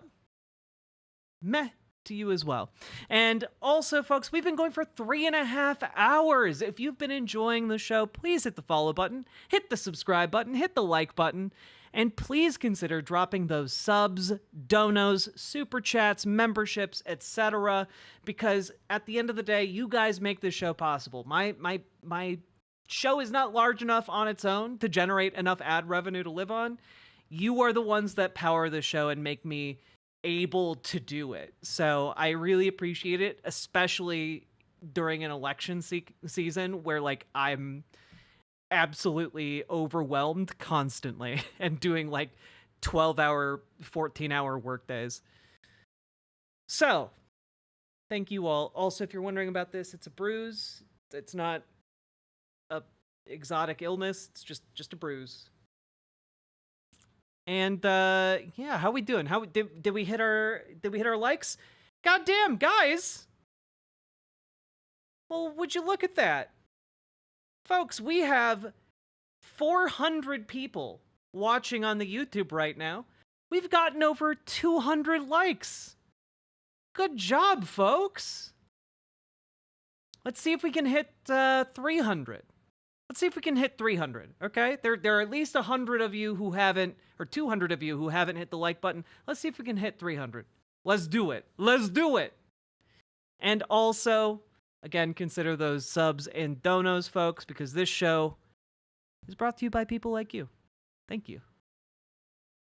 Are we getting it done on YouTube? You are getting it done on YouTube. Can you do the shit rant? It was funny. I did clip the shit rant. I did clip that entire conversation I had with the chatter the other day, who didn't understand why calling Puerto Rico a garbage island was offensive or bad. And then I just started telling him he was from a shit family in a shit town. And he's like, I'm not from a shit town. I'm from Las Vegas. And then I was really mean to Las Vegas for a long period of time. I want everyone to know I have nothing against Las Vegas. It was purely for rhetorical effect. It went on for a very long time, though.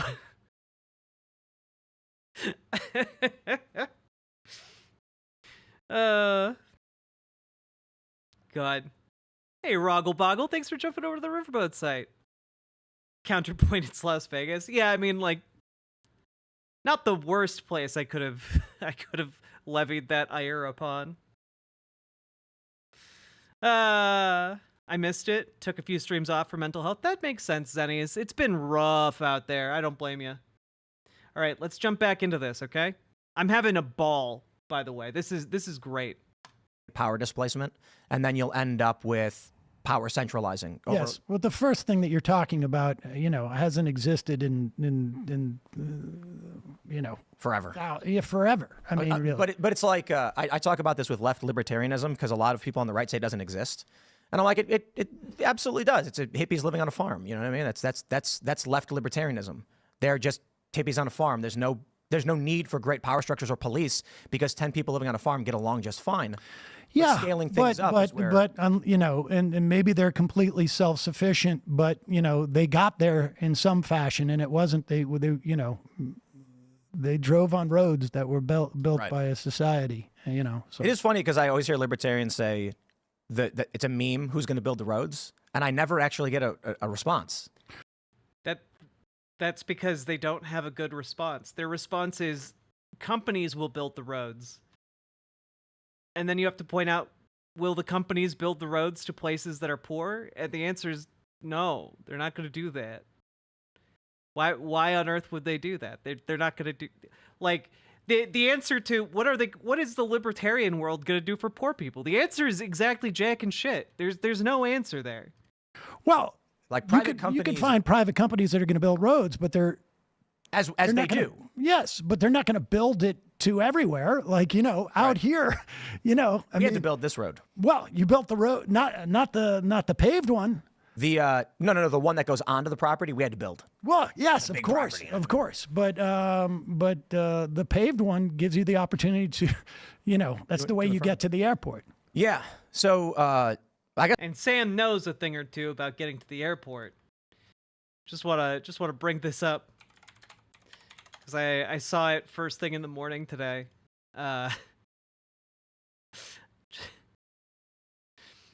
Just Sam knows a thing or two about trying to get to the airport. via a road.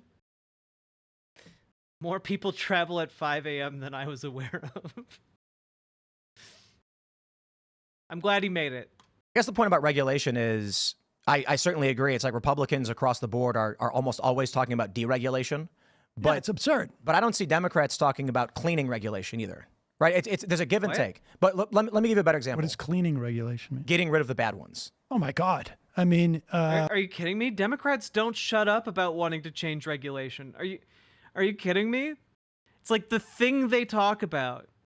Democrats are always talking about like removing regulation or improving it, or they talk about it a lot. Like the entire premise of like this actually boggles my mind. Who does Tim think passed regulations like that cleaned up the air and water? Who do you think was championing those? It wasn't Republicans. For the most part, it was liberals. I would say so to an excessive standpoint. I mean, this is, and I'm not speaking positively of this, but that guy Cass Sunstein underneath under the Obama administration, it was absurd.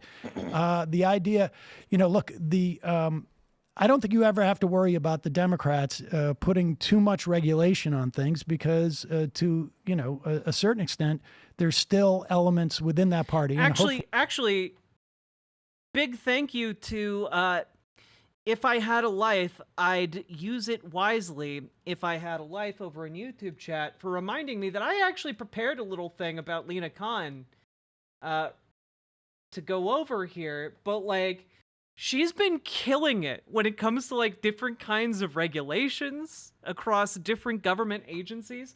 Today, USDA announced an end to school lunch junk fees for low-income families.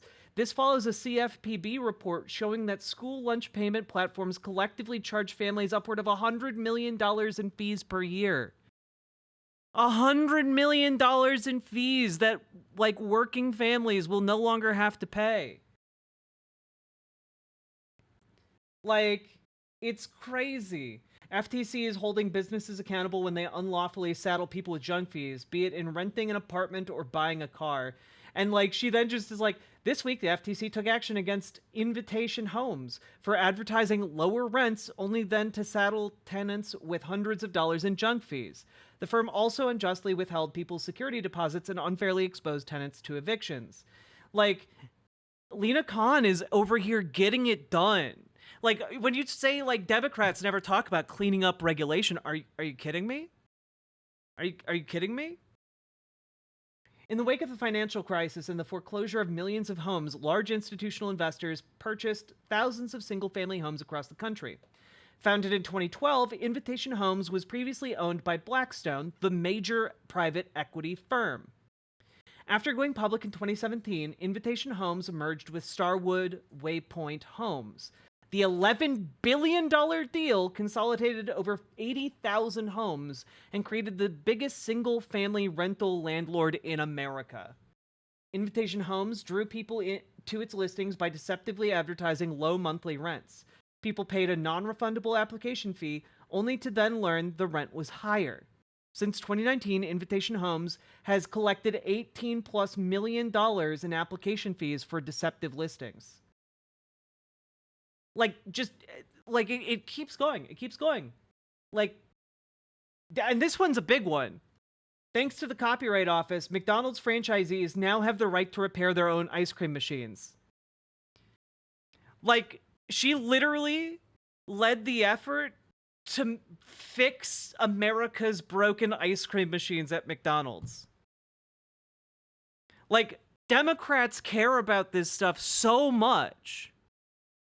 And Tim's just like, oh, Democrats never talk about fixing regulation or cleaning it up. And it's just like, you could only think that if you've never paid attention to politics in your life.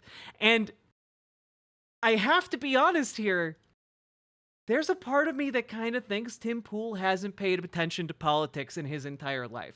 There is kind of a part of me that thinks he's never really been paying attention. and that this has always been about the money. That's my impression of Tim Pool. Just throwing that out there. And yeah, my guess here is that he's trying to, in the stupidest way possible, talk about like how we should get government approval or congressional approval every single time a regulation like goes into effect. It should like expire after like 10 years or something, and then the government should have to like repass it, each individual piece of regulation. I'm guessing that's where he's going with this, but like I don't know, we'll see. We'll see. Celestial Heart, thank you for gifting a sub to Holly Hoomst. Let's go. All right, jumping back in. Hopefully it's getting drummed out. Well, guns is a good issue on overregulation. Neoliberalism. Oh, of course Tim Pool wants to talk about his guns. Guns are overregulated in ways that don't quite make sense, right? So that's an example of, for instance, semantic definitions of high capacity and standard capacity, what those even mean.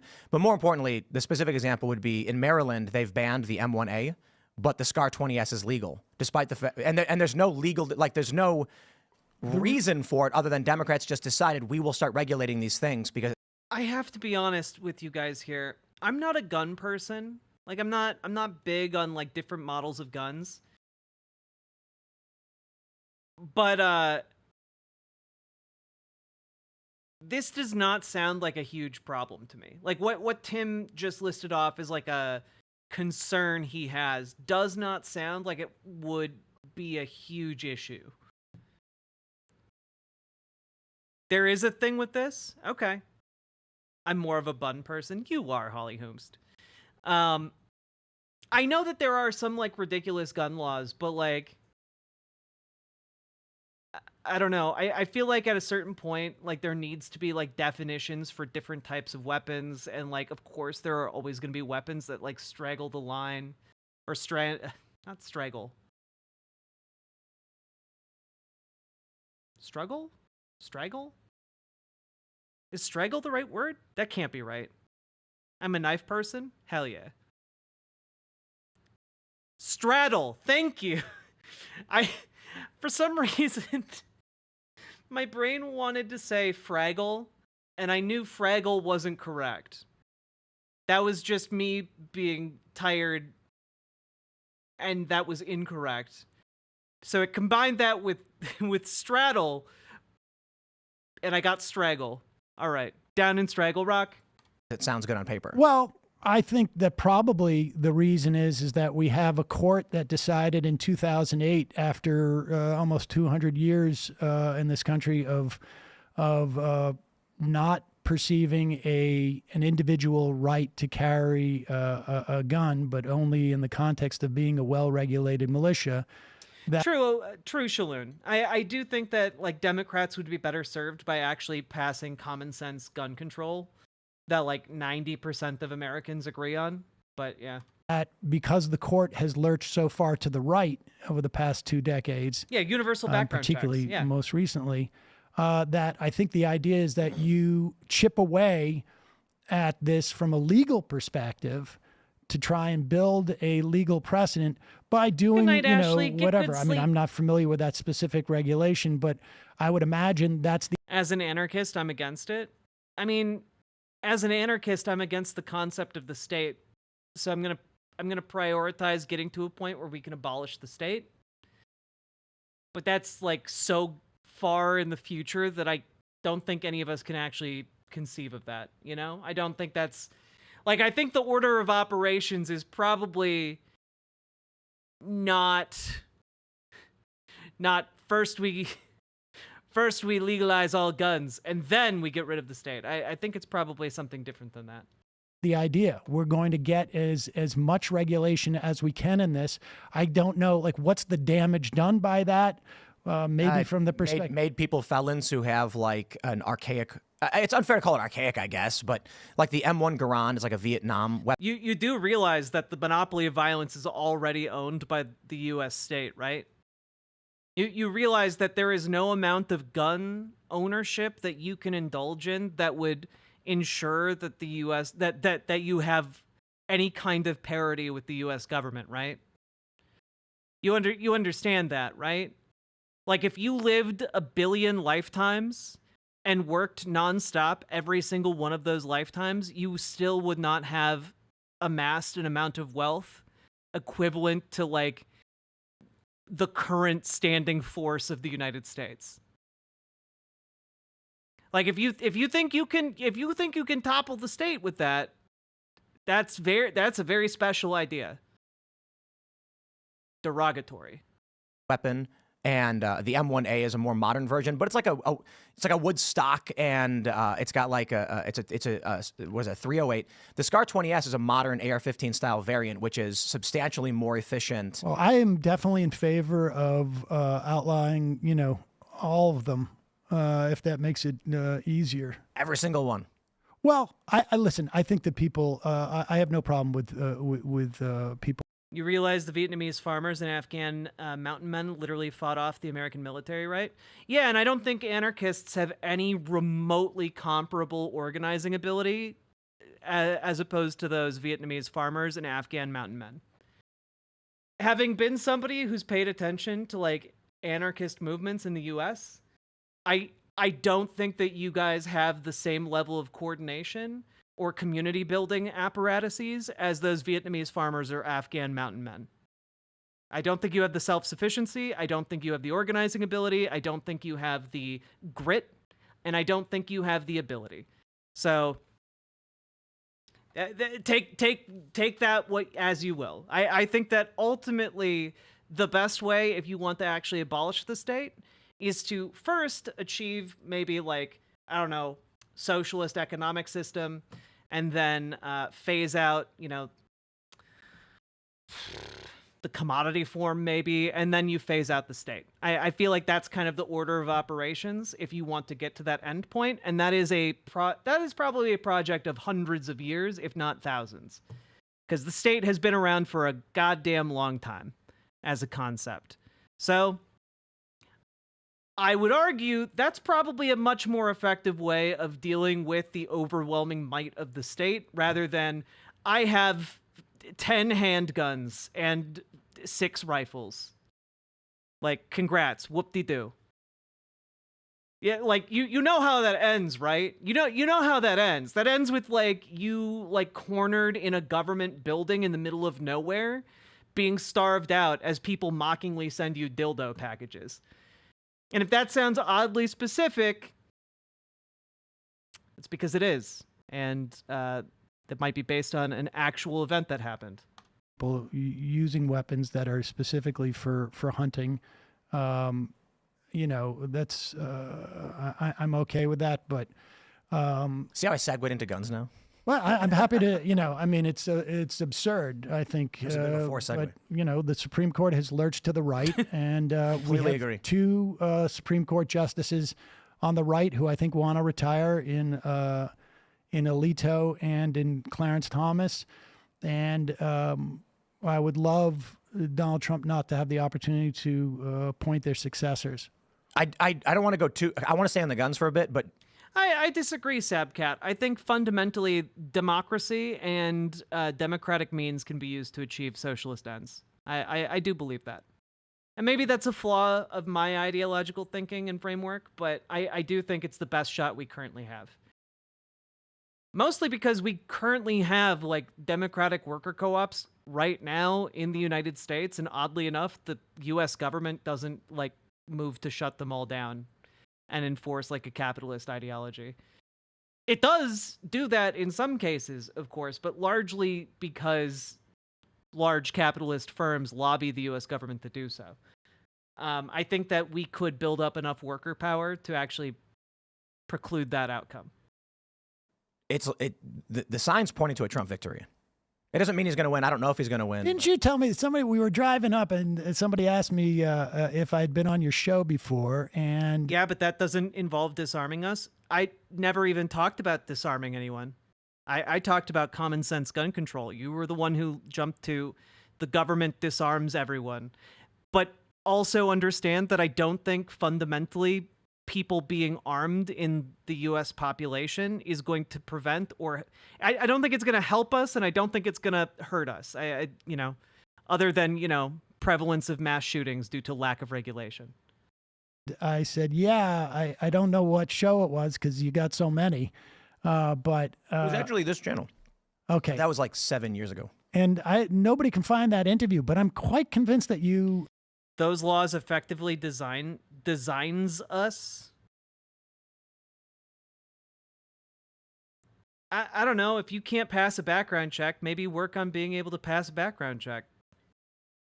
I don't know. Like, ultimately, I'm okay with some people in the US population not having access to guns. I'm okay with that. The same way I'm okay with children not having access to guns, I'm okay with some adults who have proven themselves not to be worthy of trust, not being trusted to have guns. It's not that complicated. Also predicted a Trump victory then, and that must have been like, it was pre-COVID. Well, this is like 2017, 2018. Okay. So I don't know. I mean, maybe not. Yeah, like Ocean Forest. In my heart, I feel like I'm an anarcho-communist, right? But I feel like the ultimate goals of that are so far outside of our current reach that I'm a settle for just getting socialism, and then move from there. Yeah, maybe if you want to own guns, don't beat your wife. But I'm pretty sure it was. I mean, I am unclear as to who's going to win this election. Nobody knows. I see positive signs for Harris, but I can't tell if that's me being aspirational or not. So, well, I would certainly say I learned my lesson with 2020, right? So I'm looking at, for instance, Moody's Analytics, and they always release this economic report where they're like, here's our projections, and they tout how it's historically accurate, and then. What I think I saw was there was an increase in support for Trump, and what I shouldn't beat your wife anyways. True. Thought I was calling out accurately was an increase in opposition to Trump, but the opposition certainly was greater. But I think the biggest function of 2020 was Republicans just don't know how to win elections. Pete S., I understand where you're coming from, that the criminal justice system absolutely has disproportionate effects on people of like minority status. I understand that. But I do think that at a certain point we need to weigh like disproportionate effects of like certain people not being able to own guns as easily and school shootings. I think that like in the absence of a perfect solution, an imperfect solution to school shootings might be more important. That's why I think the last Republican to win a popular vote was it Reagan, I think? No, well, Bush in his second election did, but he did that by basically coming out and bashing gay people and driving out war. No, I think that was actually despite the fact, I mean, in the wake of 9/11, there was a lot of intimidation. Well, in Salmon Moose, I do think that Australia is a really good example of like, hey, we should probably also have like a federalized gun buyback program to take like guns out of circulation if people choose to like give them up. I think there should be a mechanism for that. But, one of the awful parts about America is that people would rather like children get slaughtered every single day than like give up their guns. And I don't really have a solution to that, and I don't know how to fix that. By the Republicans, and they attacked a lot of Democrats for being, Mexican. Because any politician that advocated for the policies that would actually fix that would not actually hold on to power or win office in America. Who lost is my understanding, both his arms and his legs or an arm and two of his legs, I think it was. He was running for re-election in Georgia, and they called him Osama bin Laden. Wow. But yeah, I mean, who knows? Hillary Clinton had a 95% chance of winning, and the 5% came in. So I don't. But let's get back to. I'm going to ask you about the Supreme Court, because it sounds like you have a problem with how their right would shift. Is that right? The first challenge is like right and left mean different things in different areas of governance and culture and things like this. So it's when we talk about right. Well, I'm talking about in terms of the Supreme Court, in the context of what a Supreme Court does. I mean, they don't dictate culture so much as they dictate law. No, what I mean is, like you say, rightward shift and defining what right and left are in different contexts, I think. Well, that's the thing. Like, Tim just keeps pivoting and pivoting. Like, it's a wonder he doesn't get dizzy, you know? Matters because if we say, well, in the context of the Supreme Court, rightward shift would be one which traditionalist, I would say, versus progressive. That's what I'm trying to draw a distinction on. Because like right economic is they're certainly not right economic to a certain degree. The Supreme Court is not right wing in terms of economics. So right economics to imply more like laissez-faire capitalism versus. Oh my God, they're completely attacking the government's ability to regulate. They're completely attacking. Yeah, I mean, like, the Republicans right now are waging a war on the ability of the government to even govern. It's kind of insane. And you need to understand that the reason it's doing it is because it wants to sow, like, Republicans want to sow as much chaos into governmental affairs to render the government impotent until a strong man takes office. At that point, the power just consolidates around the dictator. The government and disempowering the government is basically saying, like, I mean, government is always. That's not laissez-faire, right? It is almost definitionally laissez-faire. Yeah. Well, no, like allowing large corporations to have revolving door policies and protections for large corporations is not revolving door policies. What is that? What do you mean? Like when, like the CEO of Halliburton gets a job in government or something like this, right? Well, when there's an exchange between the government. Laissez-faire is where you basically is. I mean. Yeah, buyer I think beware, it's a smokes. Right? No, that's caveat emptor. I know. What? Did he think laissez-faire literally? I'm sorry. I need to re-listen to that. Is Tim really that dumb? I mean, yeah, buyer beware. I think it's a smokes. No, that's caveat emptor. Tim Pool thought buyer beware is what laissez-faire meant? Are you kidding me? What? I know. That's why I'm insulting it. I don't think that's what you were doing, Tim. Tim, I think you were actually just misunderstanding and you're trying to cover desperately because you're out of your depth.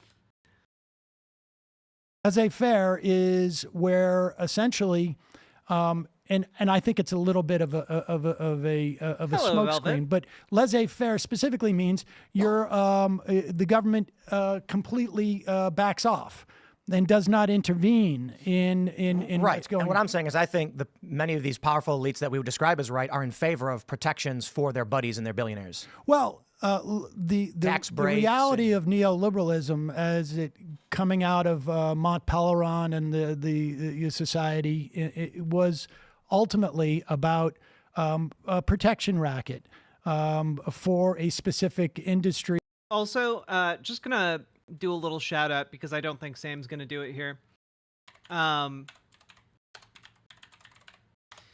Just real quick, over on the Majority Report YouTube channel, there is a video that went up recently. Is it this one? I think it is this one. I think it is What Everyone Gets Wrong About Capitalism. It went up yesterday. I'm going to link it in chat because it's actually really, really good. But essentially, it talks about kind of the roots of neoliberalism and like what defines it as something distinct from liberalism. And it's really actually fascinating. Like if you need a good, concise, like 15-minute breakdown of that concept, I think it's an excellent segment. Or specific players within an industry. But fair point. More rightward than like relative to where we are. Yes, completely agree. No, it's just it's almost definitionally right. Rightward shift. Yeah, I think I was pulling hairs. You know. Well, but anyway, so I agree to a certain extent. See, Tim's stuttering a lot, and he's trying to pivot again because he's out of his depth and he knows it. I'm fairly modern on a lot of issues. I think there's got to be some push and pull. I think I'd like to see a Democratic Party that provides sound regulation in key areas that matter, like we're talking about lead and water and things like this. And then I'd like to see actually any party, I don't care who does it, like it's a sound reason to be like, hey, don't dump lead and garbage in our water. But at the same time, it's also to say, hey, we should reassess what we blocked and why we blocked it. Then maybe there's some regulations. What specifically are you talking about? Like certain things to be deregulated. Like what? So Tim, I bet Tim only has guns. I bet Tim is only thinking about guns. The M1A, for instance, right? So I brought it to guns. My point is just in general. It's a specific example of where Democrats have regulated firearms in a way that makes literally no sense. Okay, it makes no Doesn't sense. do anything. What's the downside here? Making people felons for owning something while How allowing. many of those people have been made felons by owning a 10,000? I don't know. Amazing. How many of those people have become felons? Like, how big of an issue is this, Tim? And he's like, I don't know. 10,000 felons? There are 10,000 felons in, when was this, in Maryland? You mean convicted? No, you said felon. I'm just asking. Right, so I'll give you an example. The pistol. The future is communist. Thank you for the $10 super chat. I very, very much appreciate that. Thank you for supporting stream. Also, correct, comrade. Brace ruling, right? So when the courts ruled that pistol braces made a pistol a short-barreled rifle, I actually had to dismantle a bunch of my weapons and separate, and there was no law passed. There was no act of Congress. Oh no, you had to take apart guns? That sounds like a pain in the butt. The horror. Congress. This was ATF making an arbitrary decision that I was now committing felonies for simply having owned a legal product that I bought that was legal at the time. And Congress never passed this law. So now I risk prison over a nonsensical regulation. You were talking about Democrats and overregulating things. Overregulating, but you just said that this was not a law that was passed. It was an assessment made by the courts. No, it wasn't by the courts. It was the ATF, arbitrarily. And this is the Chevron ruling, that the agencies have a right to self-regulate and make their determinations. So the ATF, this is partly why people on the right were celebrating this, because the ATF was arbitrarily deciding that it was now a crime without any act of Congress. So we had to actually, I had to go so dismantle. aside from these instances with you don't like some of these gun regulations, what other regulations do you have a problem with? I don't know. I mean, there are certain things that I want to be regulated more than I think about in terms of deregulation. The lead in the water pipes is the easiest example. Lead is actually. And why isn't it being that's already regulated, Tim? Enforced is the question, I suppose. But well, also, it is being enforced. I mean, the problem at what happened about uranium too. What happened in Michigan was that you had a Republican. Tim, are you seriously worried about uranium in your water? Do you think you're drinking like a ton of uranium when you drink from the tap? What do you want about, Tim?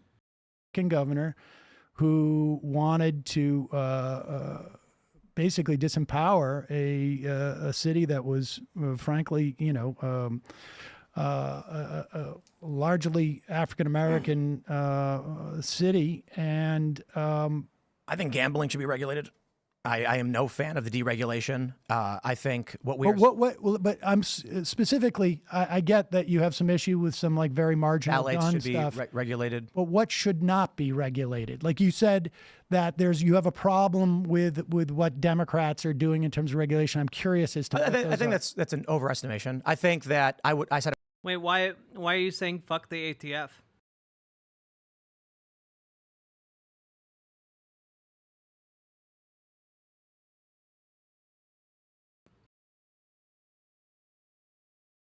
This is a great channel and you make left politics fun and engaging. Thank you. I'm doing my best. I appreciate the compliments too. They're fucking dog killers.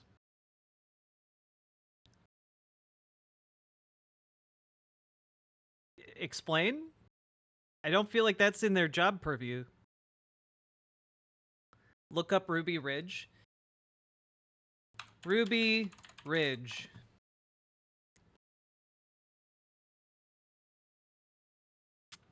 Let's see.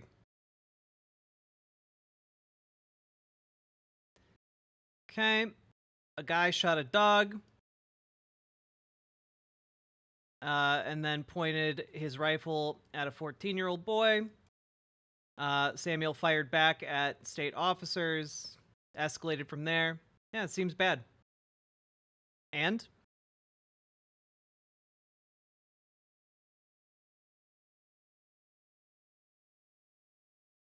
You do know that the ATF also, like, responds to, like, bombs and shit? Like, they have other things to do? Like, I don't know. Just spitballing. Like, I'm gonna guess that they've done other things since 1992 that are probably not terrible. Dude's family got shot up by the fucking feds? Yeah, but you know, like, let me put it this way. Do police do awful things? Yeah. Do we still need, like, patrols of some kind of, like, law-keeping force? Yeah. We do still need that. The people who did that at Ruby Ridge should be held accountable. But also, like, I do think we probably should have some kind of bureau to manage, like, things when bombs get built. I think that's probably a good thing to have. As long as I get to vote for the officers who get to point the guns at us. What are you fucking on about? Are you high? Because there's like a 50% chance whenever someone's doing this, they're like high on some kind of substance.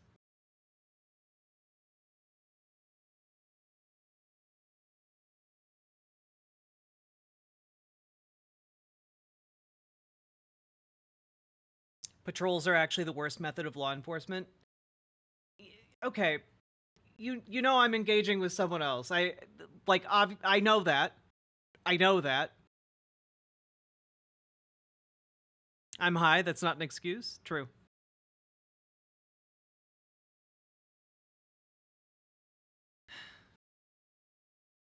Law enforcement's cringe. Things would be better if we all had our own guns and no central authority. Yeah, I'm sure that wouldn't end poorly.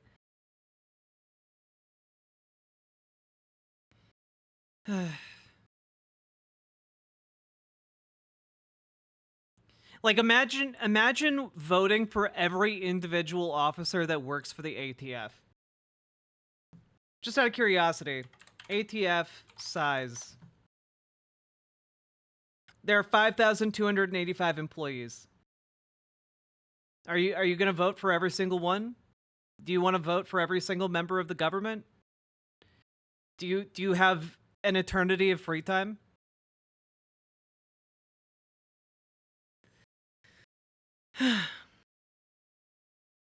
Like, I understand people get really, like, bug up their butt about Ruby Ridge. It was a pretty heinous situation. It was also 32 years ago. It was 32 years ago.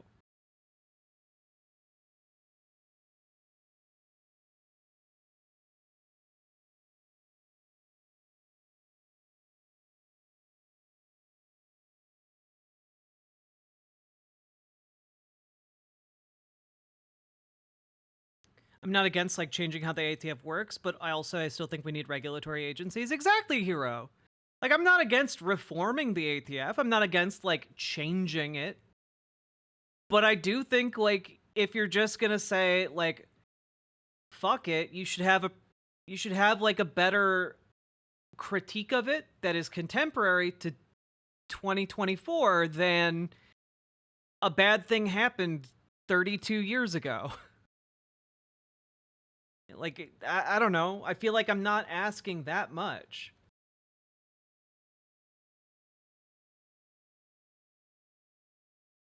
Like, hey, fun fact. Did you know where they study how arson works?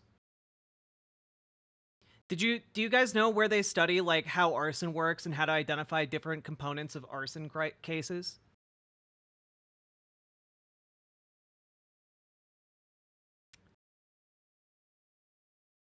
The ATF does that.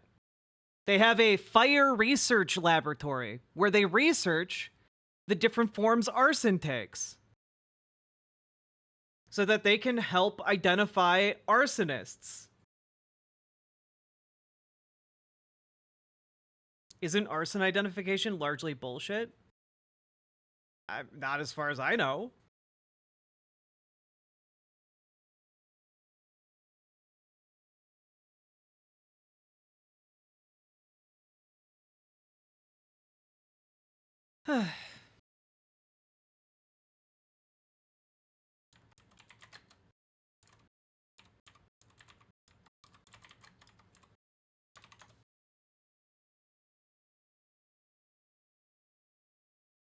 The issue is that when you're only trained to look for arson, you only see arsons. Well, then that's an issue with the training, not with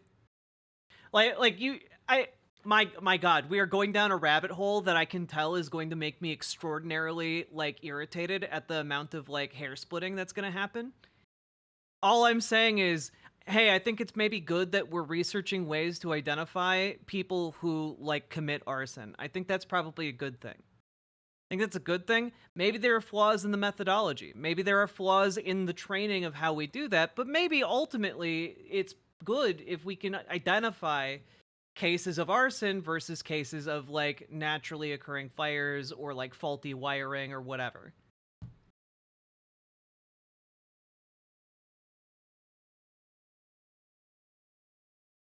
Does that make sense?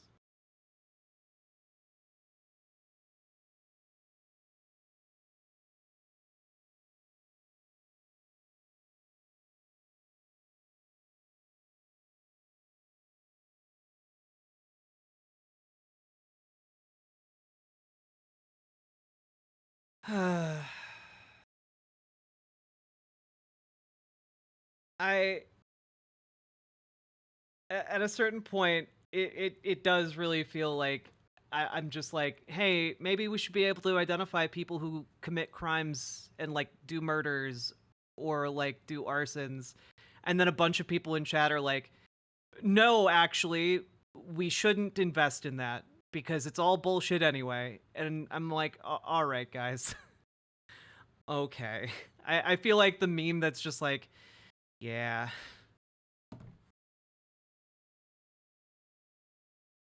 I'm open to finding better ways of doing things. It's just when we're at the point, have you ever heard of sheriffs? Have you ever heard of not being a dumbass?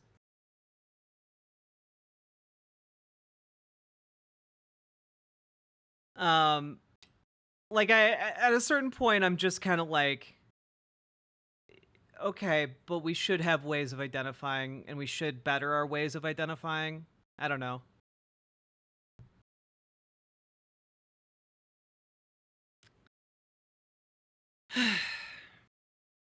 Yeah, that's where I'm at, Prinsu. I agree with ACAB.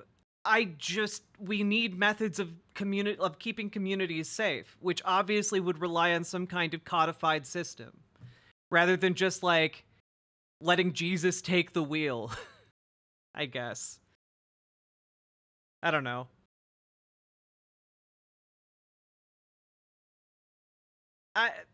This is a weird rabbit hole. We're gonna stop now. I would like to see regulations reassessed and then either. But which ones? What are you talking about? I'm saying we should have a review of regulation in general. So you think we should review every single regulation that exists? I think they should have sunset clauses. Tim, that's one of the stupidest things that's ever come out of your mouth. Why? Well, because nothing's infinite, nothing's absolute. You know, we might say, for instance, okay, I'll give you an example of regulation. Lead's always going to be bad for people. Yes. So why should that sunset? So that one we wouldn't sunset, right? Agreed. Okay. Yeah. But we're talking about if we apply a regulation to a specific body or something. Like water. A body of water, perhaps. Yeah, we should not sunset the provisions that relate to lead in that water. Body of water may change. So, I'll give you an example. We have toxins in the water are always going to be toxic. Which is why like I said, not if we evolve on a long enough timeline, like in Dune. Shai Hulud. I'm in favor of more regulation, and that the deregulation thing is just a safeguard on we shouldn't be making sure that we're reassessing periodically. Why would you sunset like those like regulations on what is poisonous in water, for instance? I wouldn't. Then what are you doing here, Tim? Why? Why are you taking this position? That's why I said I think it's an overestimation of. I think you may overestimate what I'm trying to say. No. Is that typically I think You're like phthalates, for instance, should be my regulated. intellect. I don't believe there's a quote unquote free market solution to keeping endocrine disruptors in our food. That makes no sense. No, I agree with that. I don't think that's controversial. But there are regulations on things like your vehicles, your engine standards, guns, for instance. And I'm not saying I know specifically each and every regulation that should be deregulated. I think it is prudent for a society to say, hey, there's no market solution to stop people putting poison in our food. Our food has become just trash. Like, I have never partaken of the good leaf, but between that rabbit hole and Tim's rambling, I wish I knew where to get some. God, you know, I'm hitting that point. Also, I'm out of no, I'm not out of liquid courage yet. Cheers. Oh no, Sam Seder. Wow, what a fucking nightmare.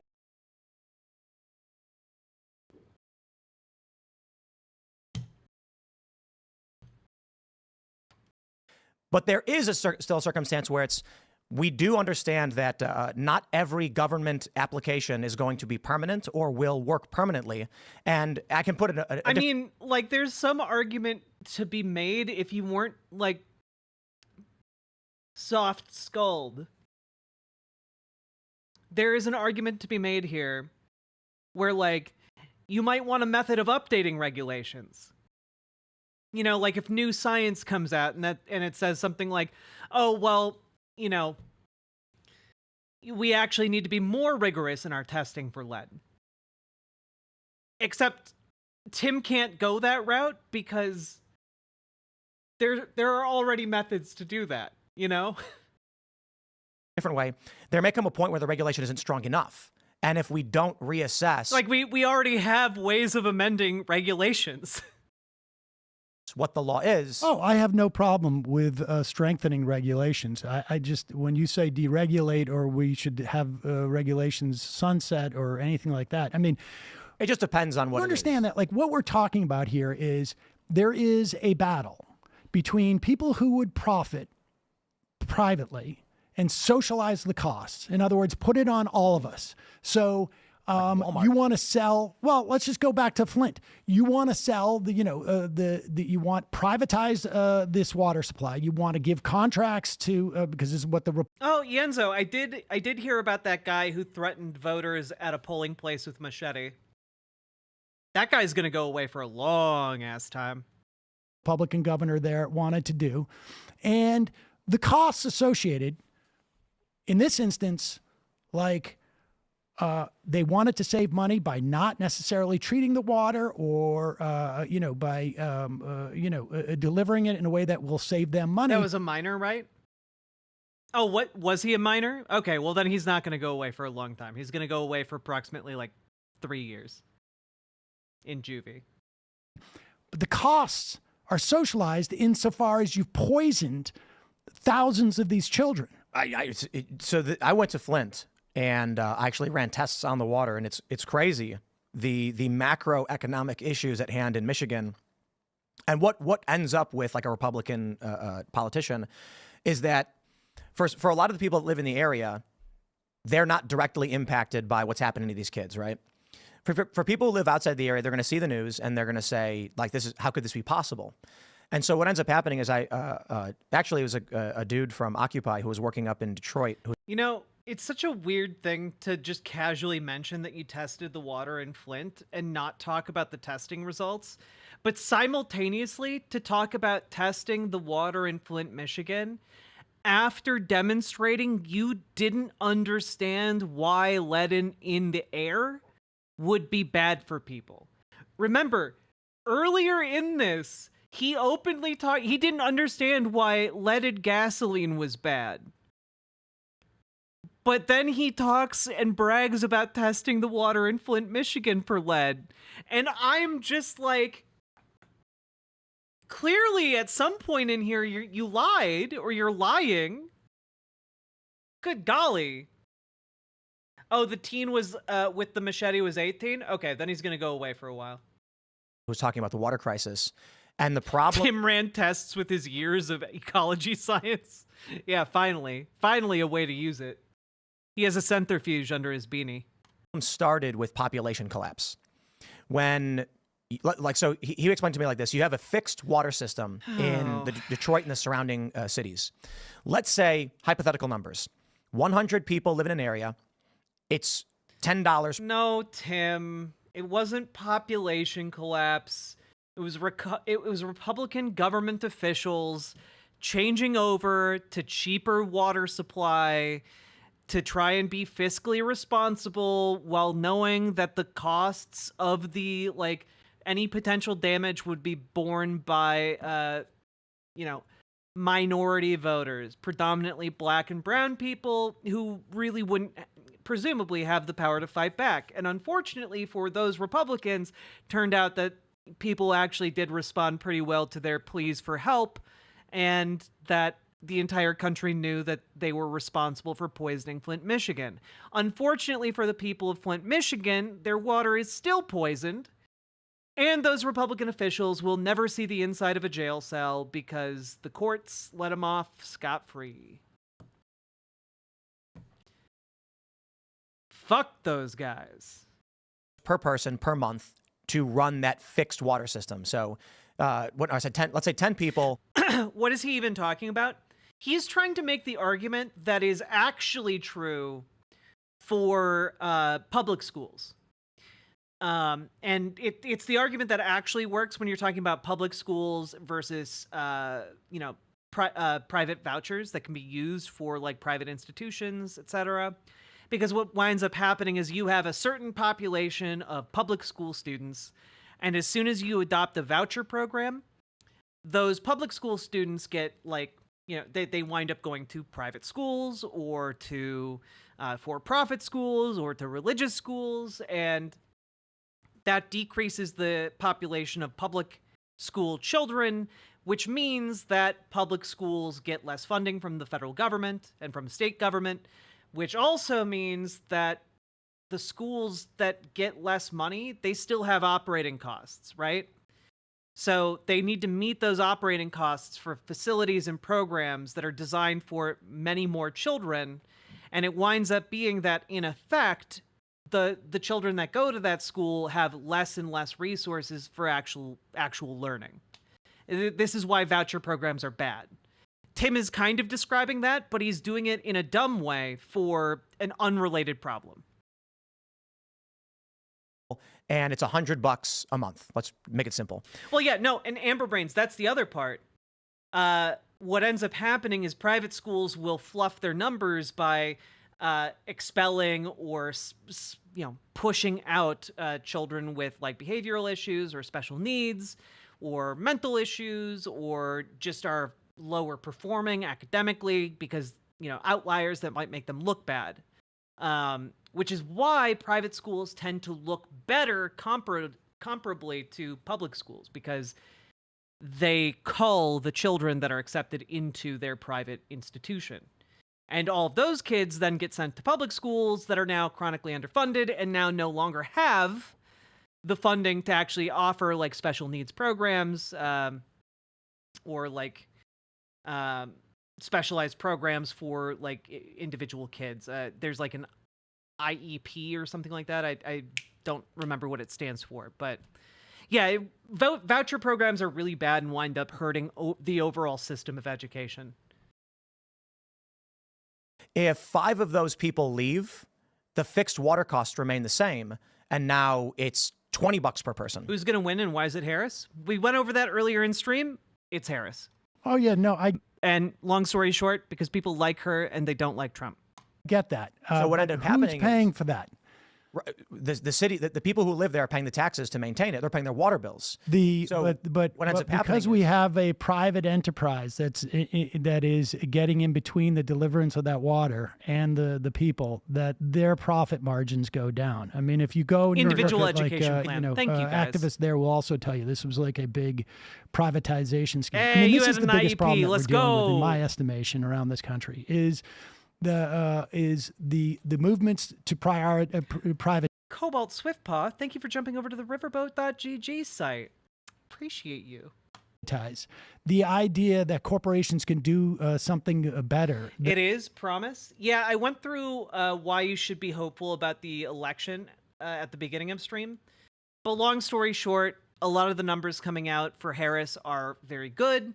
A lot of the numbers coming out for Trump are very bad. There's some indications that Donald Trump has pulled funding and attention away from Pennsylvania because his internal polling shows he's not doing so hot there. Early voting is skewed 10% in favor of women, who are voting overwhelmingly for Kamala Harris because of abortion issues. Like, we are all like the Puerto Rican vote is currently 85% in favor of Kamala Harris. They've activated celebrity endorsements from the Avengers, from J-Lo, from Ricky Martin, from LeBron James, like gigantic celebrities endorsing Kamala Harris in ways that will reach the median voter. And honestly, if Kamala Harris, on top of all of that, pulls like another 1 or 2% away from the white non-college voter block, she has it in the bag, and we might begin to see wacko things happen, like Florida turning blue. Because a lot of people don't remember, but Florida is historically a purple state. So I don't think it will go blue this year, but like that is possible. Like I give it like a 15% chance of happening. Tiny purple fishes too. I'm glad you're enjoying the vibes. I do try and stream every weeknight. We're going to be streaming throughout the weekend though. Like we don't have time to rest as we approach the election. That being said, we are only an hour into this and I'm so excited to watch the rest. I'm having a really lovely time covering this. But folks, if you've been enjoying the stream, hit the follow button on Twitch, hit the subscribe button on YouTube, like the goddamn YouTube stream, and please consider dropping those subs and donos. I'd really appreciate it. Also, I appreciate you guys moving off of the issue of law enforcement, ATF shit, because I gotta be honest with you. I've watched the Wendigoon video. I know about Ruby Ridge. It was bad. But you know what? I don't really want to get into an in-depth discussion of Ruby Ridge right now, and I appreciate you guys moving along. It made it a lot easier for me. Are trebuchets legal? You know, I feel like trebuchets are an Airbud situation. Trebuchets are like one of those, well, there's no law against it type situations. As far as I know, anyway.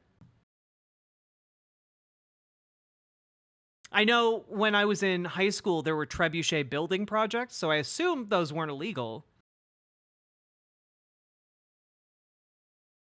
Ruby Ridge, more like Ruby Cringe, exactly. Like, I don't think, to be clear here, I don't think law enforcement of any kind is, like, good, necessarily. It's just that, like, we need to reform it to be better than it currently is, because it's bad. I think with trebuchets, it's the scale of construction. I mean, honestly, isn't that basically what the spin launch startup is? If you guys have heard of that, right? It's like the spinning centrifuge on a large scale that can hurl satellites into space. That's essentially like a kind of trebuchet. You know, like a, not like in the same sense that it's doing the same thing, but it's hurling something through the air. Oh, you haven't? It's so cool. It basically spins using electricity It spins really, really fast and then launches something up into space without using fuel. Trebuchets require a counterweight? Okay. All right.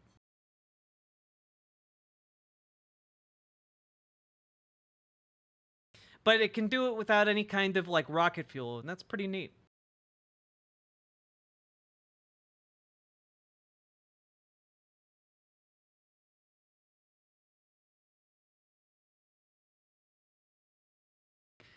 Hey, look at you, Somniostatic, still holding on to that vocab word I taught all you guys.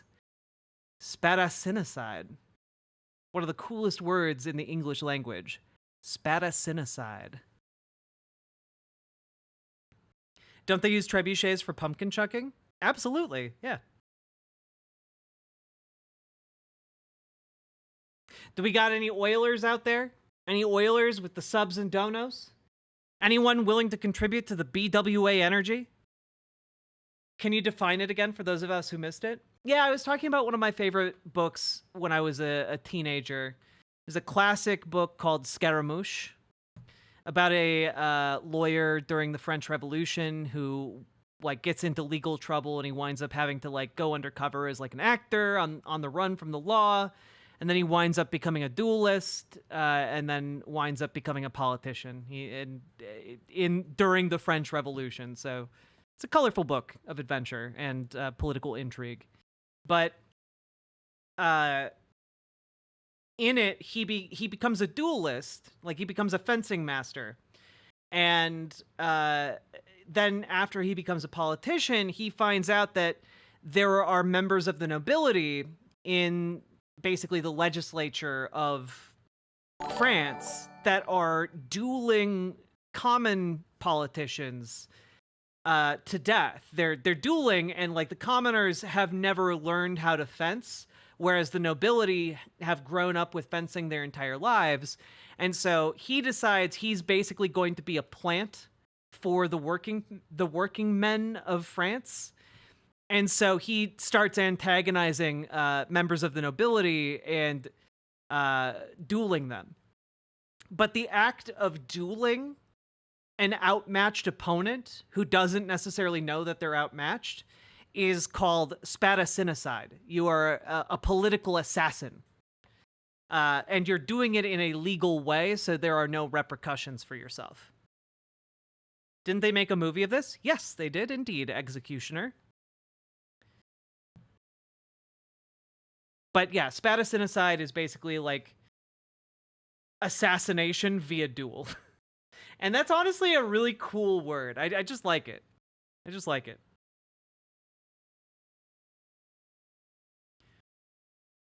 Hey, I like that a lot. Thank you. You're very welcome. May you never run afoul of the spadacinicides. Or spadacins, I suppose. Spadacci?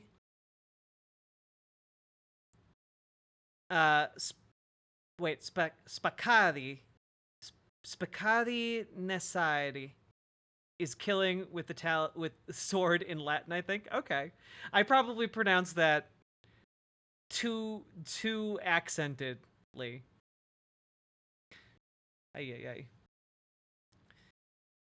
Are you enlightened on the Turkish vowel cube? Not even a little.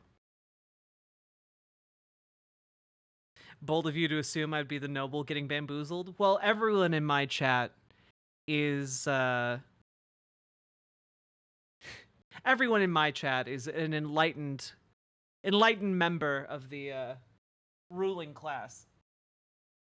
Of course.